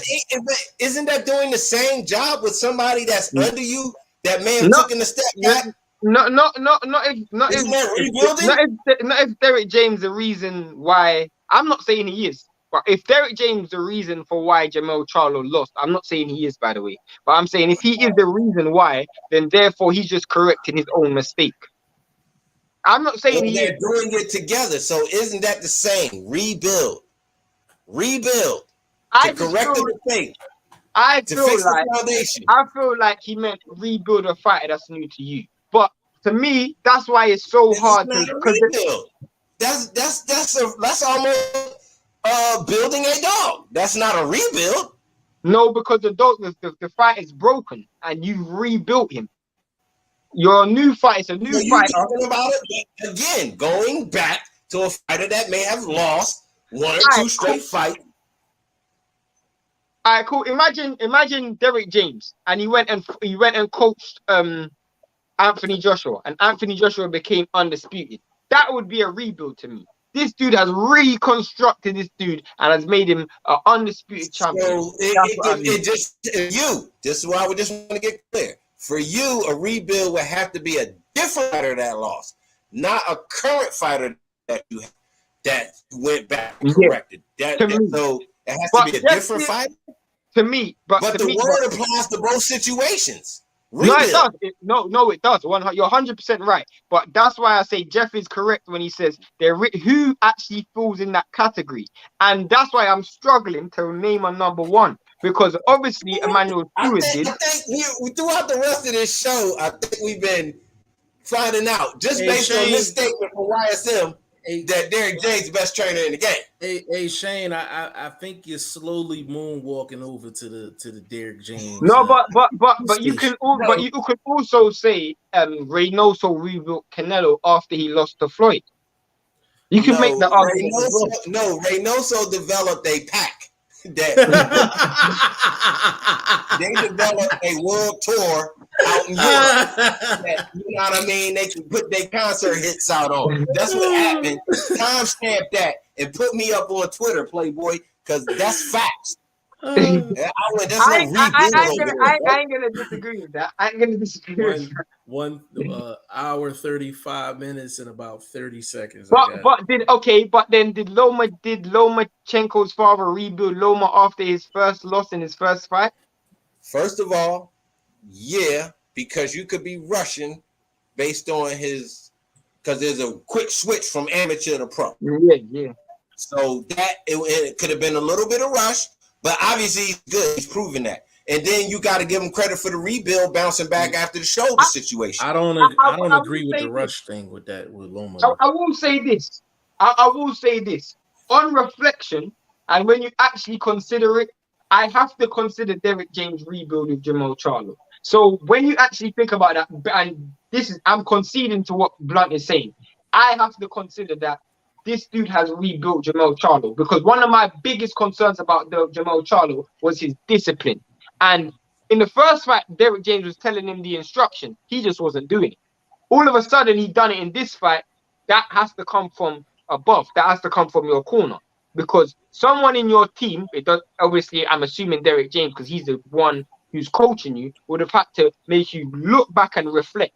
You see my point? So on that, I will concede 100%. That will be considered as a rebuild to a certain degree. So yeah, 100%.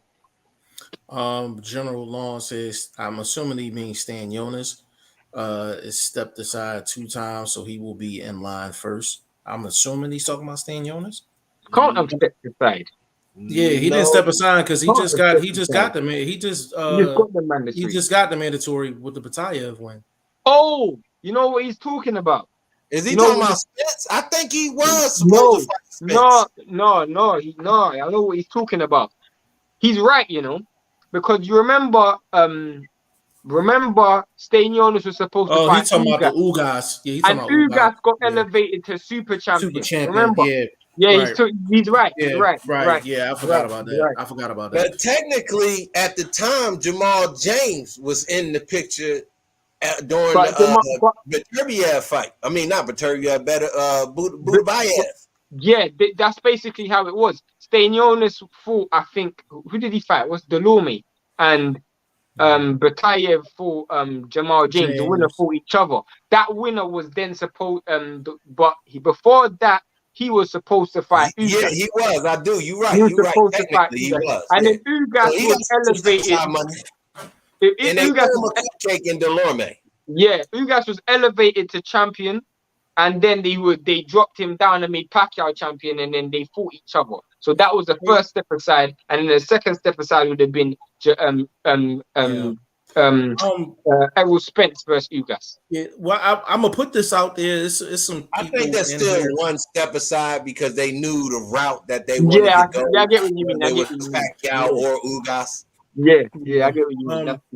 This for General Long and a couple other new people in here, man. Drop either y'all Facebook, y'all Instagram, your social media, or something. Drop it in here, man. Because usually when we get new people on and they bring in smoke, we invite them in. We invite them in the living room. You know what I'm saying? So, Oh yeah, some people don't want to get on camera. Yeah, some people don't want to get on camera. Some people do. So for General Long and others, General Long been bringing that heat. You know You what I'm want this, saying? and he's questioning me, so I know. Yeah. So if you want to take us up on the offer, man, definitely drop your social media, man. We can definitely line something up. He said, bro, he will not see Spence until 154. Slightly no. Jamie Leroy, I don't. Tyson Fury coming back to boxing. He's in France smoking cigars and drinking beers unless it's for big money. You say I don't see Tyson Fury coming back. Oh, coming back to boxing. Okay. Apparently, Conor Ben and Christian Bank are discussing a potential fight in the future. I heard it's Ramirez. Yeah, the new rumor is Jose Ramirez now, but who knows? Pink Furry Goddess, Jamal Charlo needs a top level fight after Selecki. I feel like the Jaime Munguia fight is the perfect fight for him. I feel like that's the perfect fight for him. Or Golovkin unification. But he ain't gonna take that. Golovkin ain't gonna take that. Why not? Golovkin ain't he'll wait and take Canelo off of a loss before he take Jamal for a unification. That's a fact. Go ahead, Flo. Obviously, it's the bigger fight. So if that's about money or that's about just personal revenge, he gonna go either way. So you gotta agree with that with Jeff. But why would you fight Chris Eubank? I think that's an old rumor. At minimum, man, he the bigger fighter, natural weight wise. And then what you going up to 154? I don't know.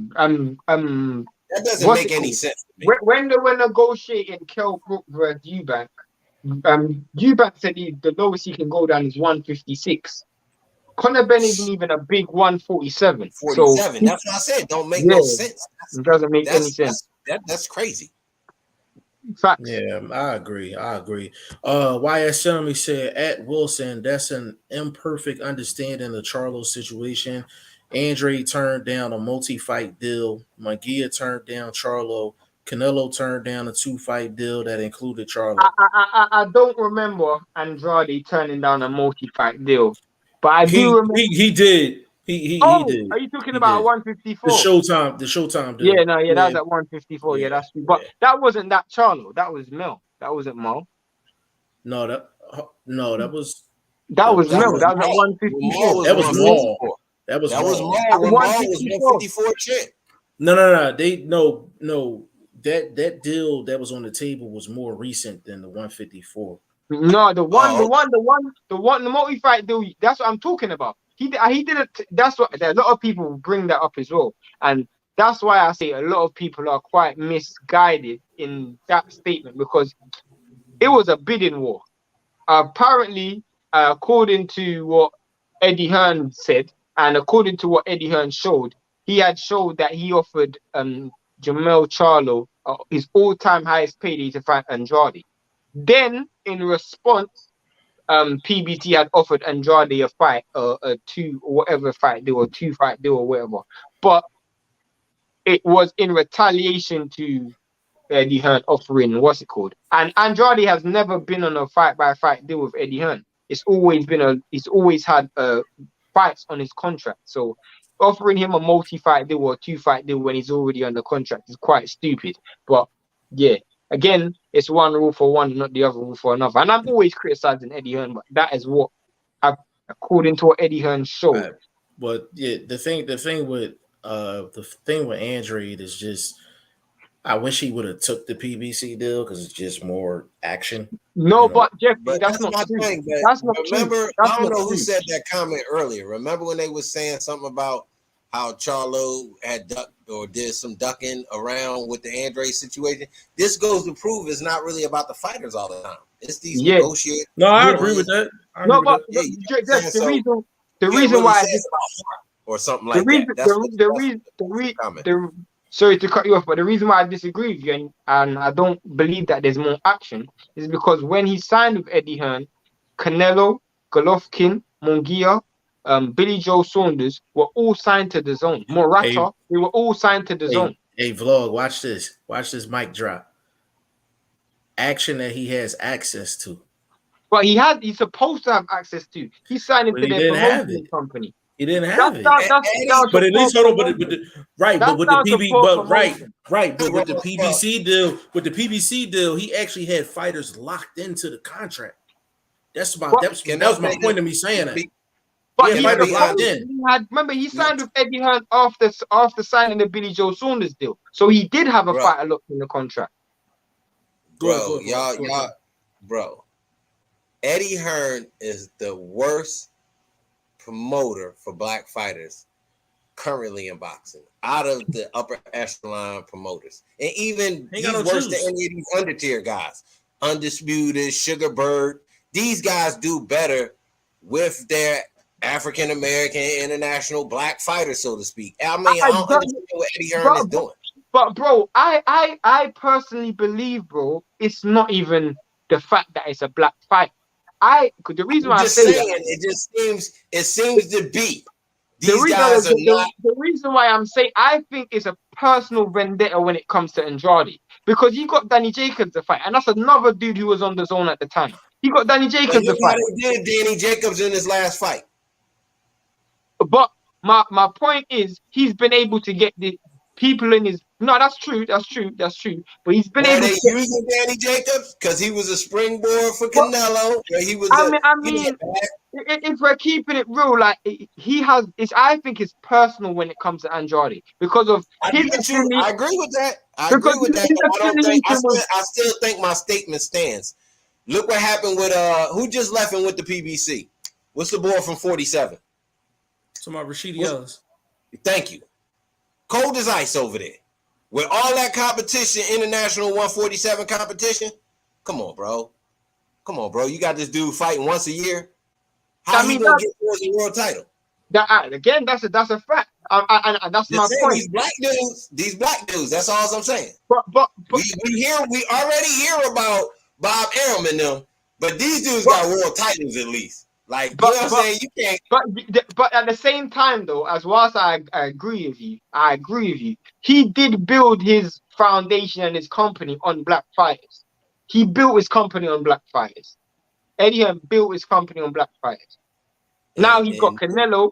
And then he quickly went left. That's a fact. I agree with that. I 100% agree with that. That I agree with. As soon as he saw opportunity with the Canelo thing, he abandoned everybody else. And that's what I don't like about Eddie Hearn. He abandoned everybody else as soon as he saw Canelo.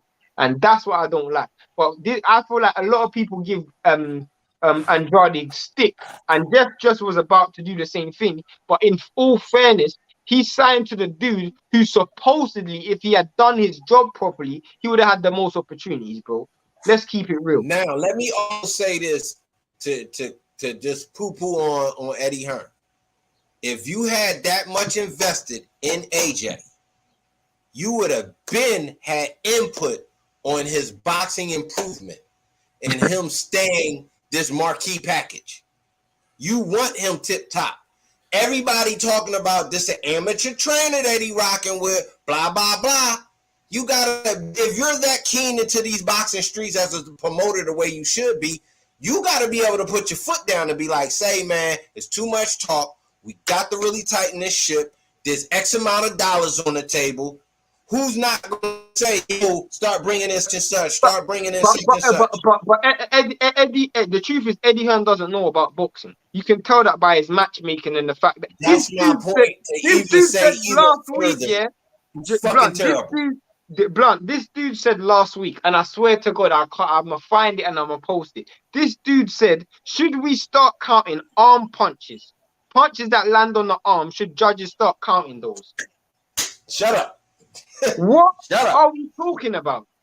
So there's no such your arm is your defense and your offense. What are you talking about, bro?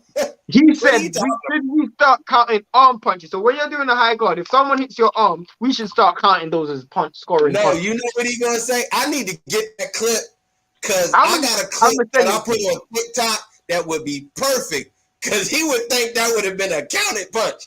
Oh my God. Because this dude, everybody that fuck with me, man, go to my TikTok, bro. I put this old joint up. I don't know if anybody remember. It was the brother had the super duper long ass dress.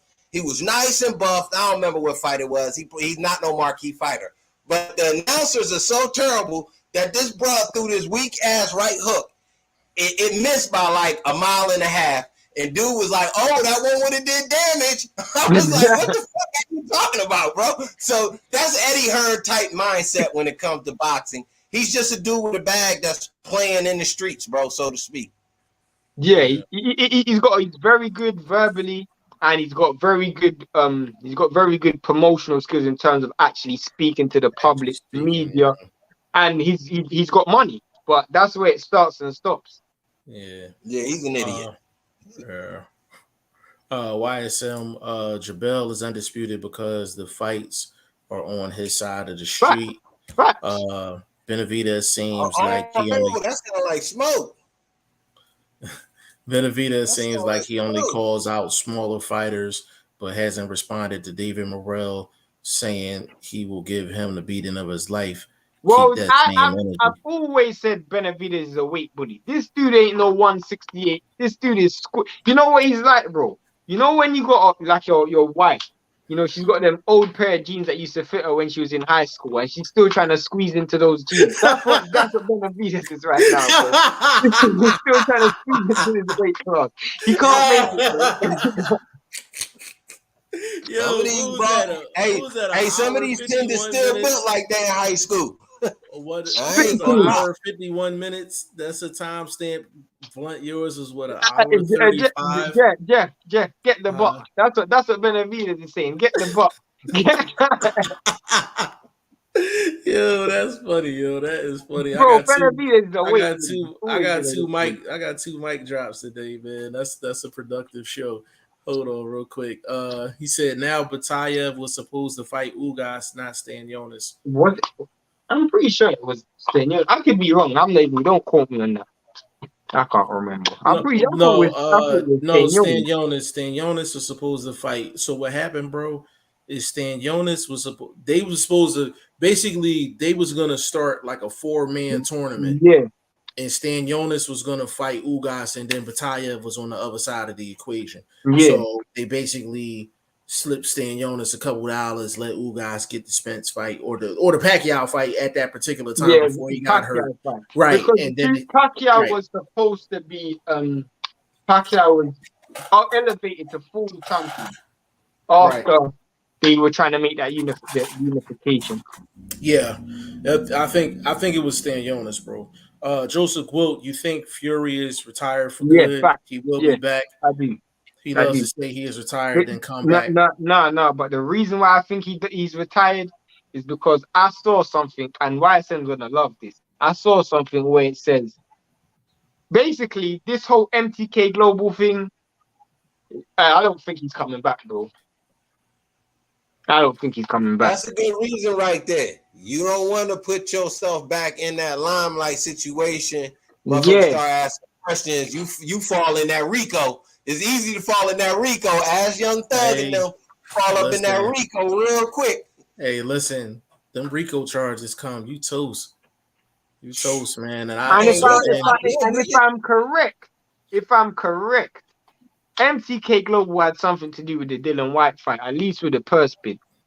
But the thing about it, I think that's a great point, because when you look at that, now you're talking money laundering, things like that. And I'm not wishing nothing on nobody. I'm just putting one and two together. So if your main man got hit with the RICO charge and you basically his top client, he got hit with the RICO because of money, right? You his top guy. He don't want them fishing in his bank account. All they got to do is follow the money. You know, follow the money.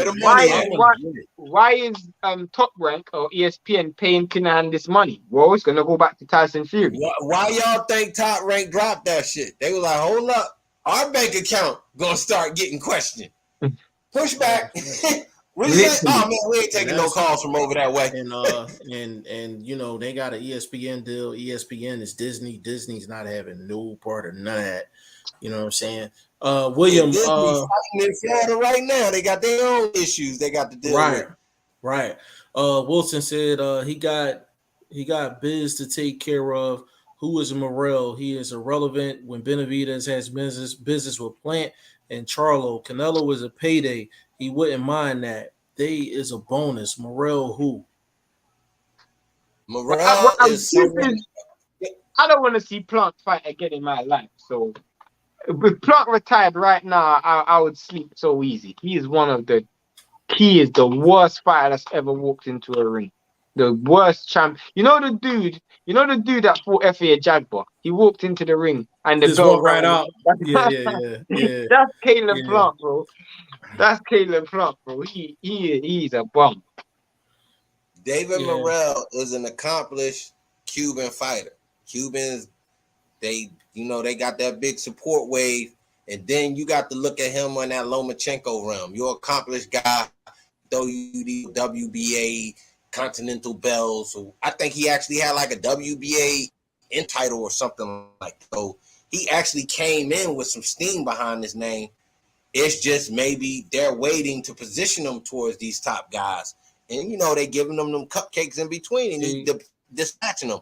I don't think about Morrell. I don't trust that age. I think he's a lot older.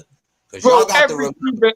Every Cuban fighter is like that. Rigondeaux was 20. They talking about dude like 22. I'm like, this dude built like he got damn 32. I'm just saying. They were saying Rigondeaux was 28 for like 5 years in a row. And then they said Luis Ortiz was 40. And he had sparred with Lennox Lewis, so he was fighting Lennox. So it didn't make no sense. But I thought Lennox. I heard he's that guy, bro. Because look, once you get out of that, your top 3 guys, your top 4 guys, this is where you find your Emmanuel Tagus and your other guys that deserve opportunity.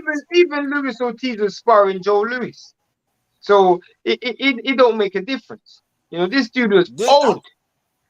I don't think you can write off David Morrell as far as where his next opportunities were. How many cupcakes you need to see him fight when you've seen other guys fast track? Would you say that same thing about Loma? Was you saying that? I'm just asking. I don't know how you was thinking back then. Actually, David Morrell got a secondary title fight in like his second fight. No, but I like some WBA interim or something. Because he wrote an article about it and it didn't get approved by set company. Remember that? I did. No, I said remember when I wrote the article and we talked about it and we submitted it to set company and they didn't take it. What set company? That's right. We discussed the same one you wrote for. Yeah. We ain't gonna mention what happened with Lemieux? Is it Lemieux this week, right? Yeah, man. I couldn't get them tickets. Man, they ain't approved me to go for the media, John. I'm debating on whether I even want to throw them my money since they hating like that. But that shit in the backyard, though, bro. I might, you know what I'm saying? I don't know, bro. You might have to pull up to working that, bro. so much. Hey, Wilson, you said who's Morrell? To be honest with you, bro, he beats Plant right now. Plant's a bum. He beats Caleb Plant right now. Plant is a bum. He beats Uzkanzaki. He beats any of the 175 guys that might want to take a step back. He beats a lot of dudes, bro. He said Uzkanzaki. It's Uzkanzaki, bro. He's he got to throw his twist on there. Like, what's his name again? Swiss Knife. Yo. Blunt pronounced names like he got an accent and shit. Like, yo, he the only dude I know that mispronounce a name and that shit is cool, yo. Yeah, that shit cool as shit. I'm trying to fuck your name up on purpose. I don't know how to say it right, so at least I'm gonna try to make it seem like nigga ain't being disrespectful. Cause I could just be like, yo, that dude, that's a bum. You know what I mean? But I don't want to. The truth is, Blunt, if you were cool in a fight, you would be the funniest dude ever. I swear to God. Yo, This dude was on his Man, Black Manic on the bro, weekend as well, bro. He was on I that Black Manic. accidentally, I'm just saying, bro. You hey, know me, man. I'm hey, slicker than a bowling ball covered in Vaseline. You feel me? hey, bro, I accidentally said Buddha Bayev to somebody. They was like, "Who the fuck is you talking about?" I said, "That's that blunt language." I said, "I'll explain that another time." What's Blunt's favorite line? We say slicker than church shoes on a Sunday morning. Yeah, That's what Blunt. yeah, Man, yeah. slicker than church Nah, shoes on the wax that flow, baby. no, my favorite. I think my favorite like shirt clip that we done did is a joint where you trying to pronounce that name from Joseph Wilt and shit. Oh yeah, no, that was Blunt crazy. was like B B B B B B. Bro, he sounded Oh man, like he was trying yo, to I read gotta code. find that. I gotta find that and run that back, man. It's somewhere on the page. But YS7 said Shane Andre contract was up with the Zone. Showtime offered a multi-fight deal that included Charlo. He turned it down because he felt they didn't have enough fighters after Charlo. I didn't even know that. You have to No, send me an that's what he was talking about. article. Yeah, Send I me know send me about a that. report for that. I didn't even hear about that. So send He me a said report for that. I didn't Andrade even know. has signed 2 deals with Eddie. Yeah, I know that. Yeah. I know that. I know that. Jamie Leroy said, boys, what happened with Billy Joe Saunders and Tyson Fury? They were tight. They still tight. Yeah, I don't what happened with them. Yeah, that. Um, I mean, I think they still, you might have to elaborate on that, bro, because I mean, I sometimes, actually don't. hold up, I ain't gonna say this. Sometimes jealousy can set in, because I doubt if Billy Joe bag looking like Tyson Fury bag. So if he thinks yeah, but there's some this TMZ type of dude shit going was on, a there's a this reason. dude this dude fought like a bum against Canelo. So what did he expect? No, I'm Yeah. just saying, friendships, you have jealousy situation. If they was partners and this dude thinking that they not partners no more, there's a I, reason for that. I heard, and I don't know how true this is, but I heard that Canelo is actually thinking about what's it called? Moving back down to 168, but not fighting, but not relinquishing none of his belts. I heard he's looking to fight a mandatory. Who would that be? Yo, he I gonna don't fuck know. around and fight. He gonna fuck around and fight John Ryder, yo. Back on that European tour, baby. He's gonna be back on that European tour fighting John Ryder. See how Heard it that here second first. leg go. I don't think he's gonna do numbers. You done heard it here Okay, first, man. answer me a question. Who the bag in the game right now? Now Well, that your boy is dwindling, he took the loss. Obviously, he dropped off the pound for pound list. Probably was never on there, once you cheat. Truthfully, outside of the heavyweights, because obviously you got AG and Fury. Outside of those two, But heavyweight is always the biggest bag in boxing. I can't. Yeah, you can't even count heavyweights in this. that's what I said. that's what I'm saying. Outside, that's what I said. Outside of those two, Okay, yeah. probably Is it still Spence? Canelo, Errol Spence, Canelo, Is it Errol Spence? Spence, Tank.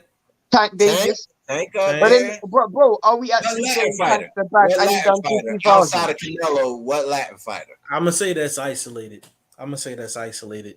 What? The last fight? Tank. Yeah, I'm gonna say that's isolated. Fair enough. What Latin fighter outside of Canelo? Who y'all think is like the bag? Is it Ryan. Ryan? I mean Ryan, but I mean the fighter that's making the most money right now is Jake Paul. I mean, he might. If I ain't gonna lie, bro. I'm fucking with his business acumen right now.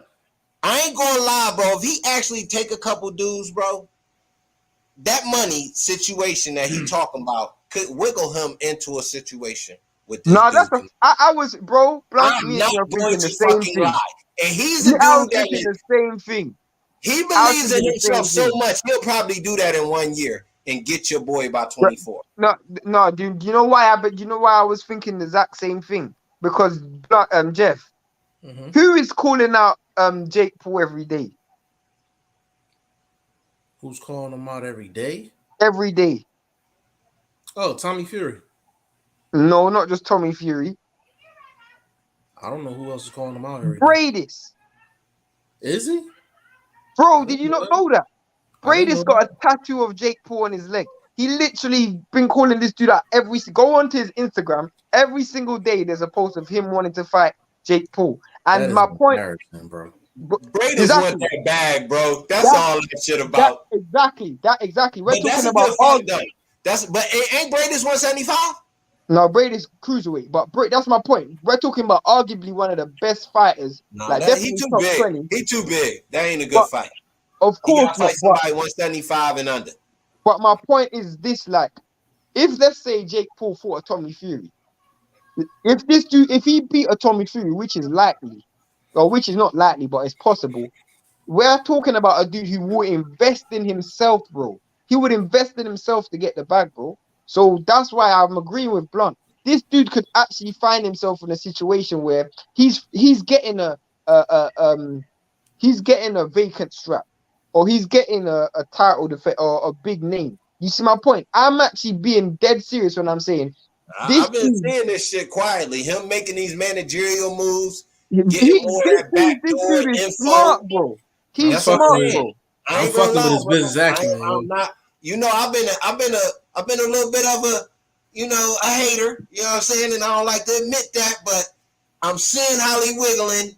I still respect his game inside the ring, but the business moves, which I've been learning from the fellas a lot over these years, chopping with them, is a big part of how you play in this sport. So you gotta pay attention to that. And I'm thinking I'm seeing this dude maybe, kind of reach out to the right hands and, get a handshake under the table type of thing.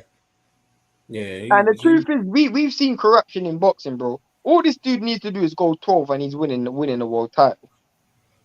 DM3 Entertainment in the building. big shout out to DM3 Entertainment. What's going on with your family? Jamie Leroy, Billy Joe Saunders wasn't even seen once at the Dillian fight, and Billy Joe Saunders has always been in Tyson's fights. Okay, that's what he's talking about. Yeah, but I that don't know. doesn't mean anything. Yeah, I'm not sure. Billy Joe Saunders doesn't even want to be seen right now. This dude's at 560 pounds right now. I think he's heavier than Tyson Fury. Have you not seen the pictures of Billy Joe Saunders? That's that man coming off them roids. They said it's like your body go through some changes if you been using something for a certain amount of time. Like you'll blow up, get that water weight and all that type of stuff. So man, hope he get his health together if he that. Have you not seen the pictures, Blunt? Nah, I ain't I'm really not sending seen you the picture. I've sent it to you, Jeff, haven't I? Yeah. Send it to me on the gram. Send it to me on the gram. Yeah, damn. I mean, I don't hate Billy Joe Saunders, but damn, bro, you don't supposed to let yourself go. At least, old boy, what's the Latin dude? He trying to get this. He got himself back together. You remember well, Chino Maidana. Yeah. He Nah, bro, training now, so that's helping him. ballooned back up again. He's back to 560 pounds again. He's ballooned back up again. Wasn't he just at somebody fight recently? I don't think so. I saw him like he connected to somebody that just had a fight, and they was talking about how he was in the gym and he got interviewed and he was saying, "Yo, this dude only has to do this, that, and the third." I forget the fighter. It was a Dezan card.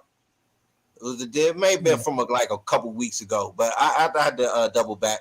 But I think he's still in the game, so he still got the opportunity to be in the gym, cut weight, work with the dudes. I know he ain't coming back to the sport like that, but you got to use it. Maybe Billy Joe ain't been around no gyms. So hey vlog, you'll appreciate this one. Fuck Billy Joe Saunders, right? He like Pops. He like Pops in the beginning of Friday. He's like, let me get a 2-piece special and all the fries you give me. That's Billy Joe Saunders, yo. You say bottomless fries at Red Robin? Just fill the bag up.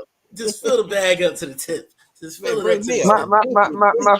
My favorite Friday line that Jeff always makes it so amazing when he says it is the "Get up, Craig." That is so funny. Oh yeah. Yo, that shit is hilarious, man. He rolling around on the ground. Come on, Craig. Get up, Craig. Come on, Craig. I done told you better than that, Craig. Come on, Craig. I gotta use that one. I gotta use that one. You sound like CS Steel right there.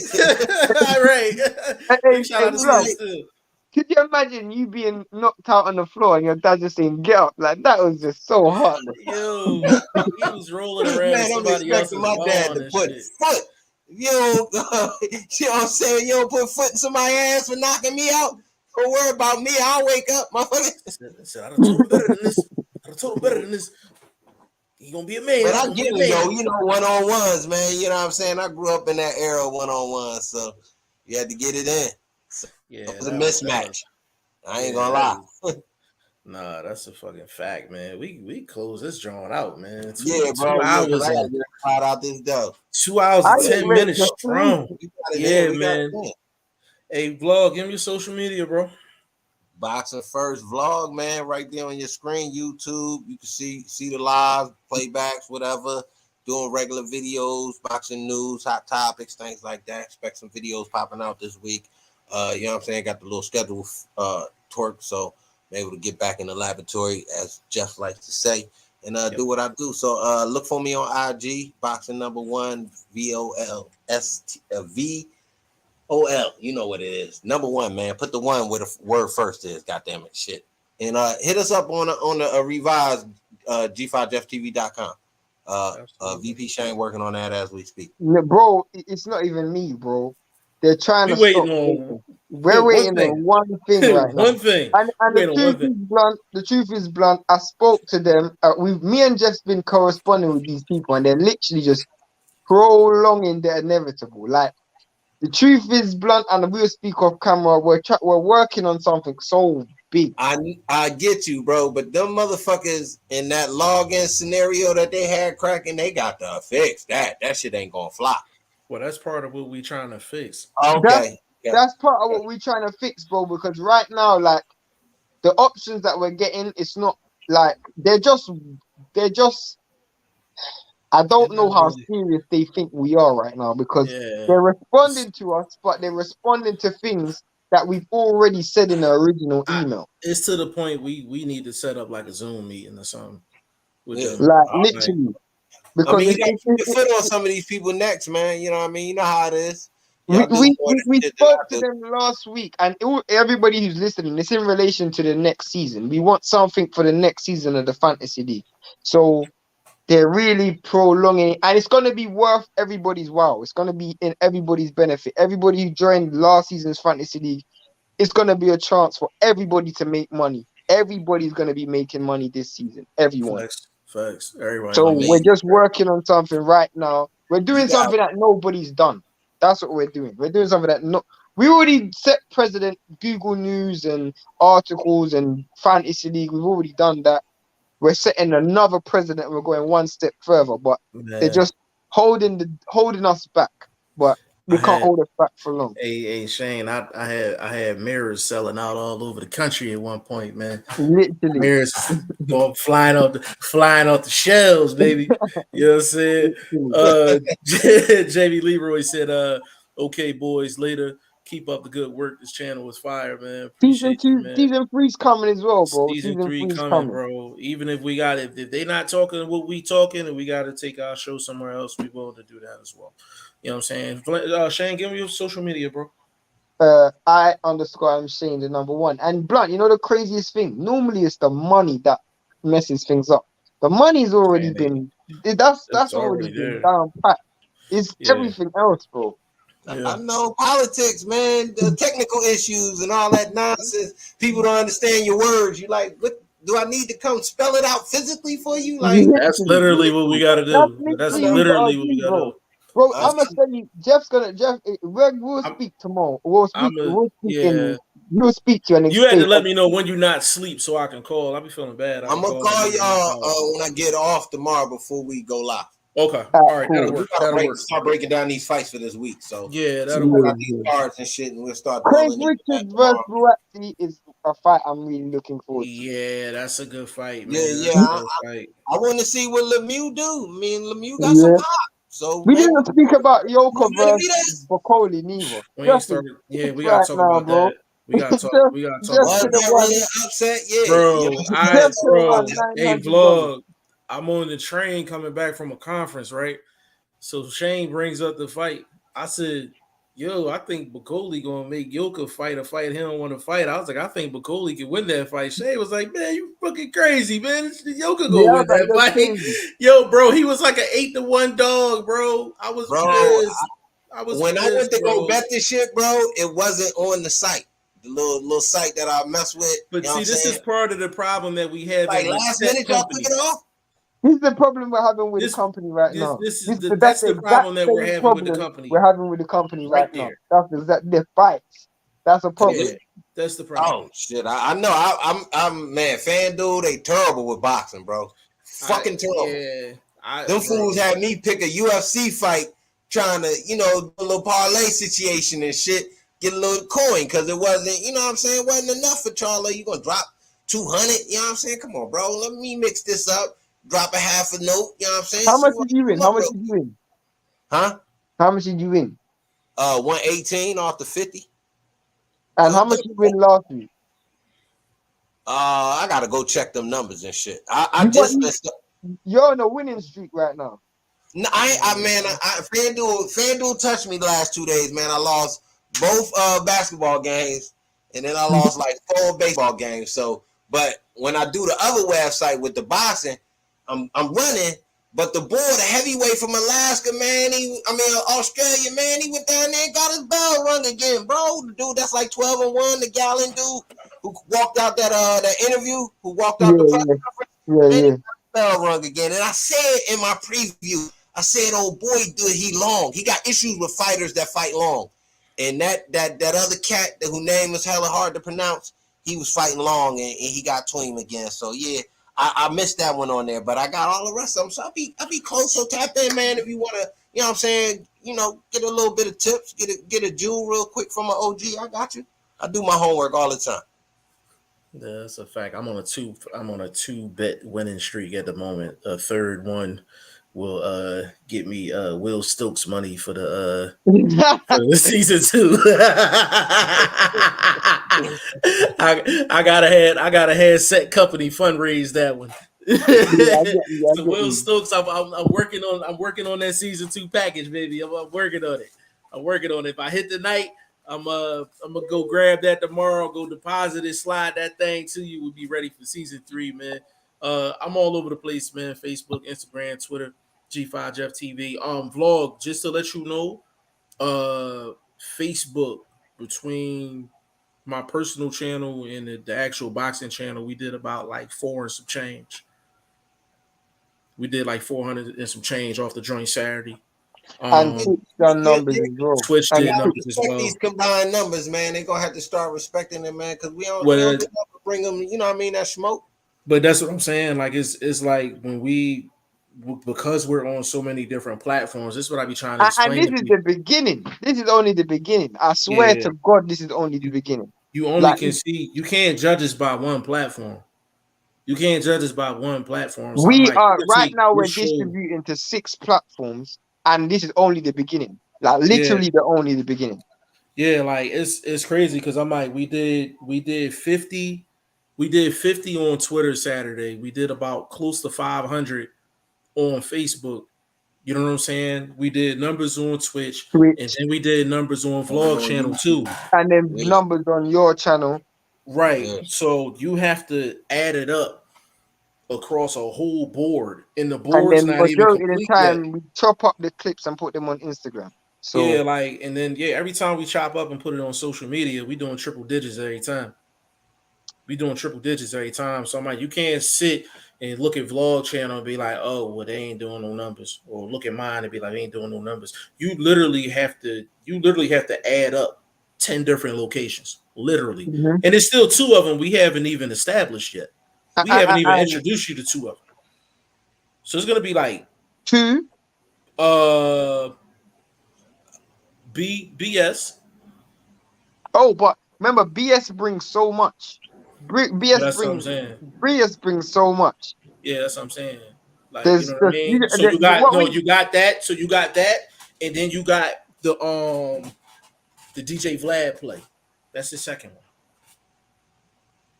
with the articles. Oh yeah.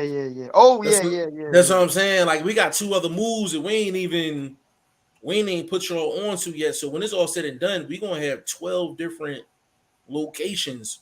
Maybe even more. It may be even more than that. So it's like, no matter where you turn, you're gonna see Vlog, you're gonna see Shane, you're gonna see me. No matter where you're at, and don't let Twitch actually start fluctuating on a regular. That's a whole nother one.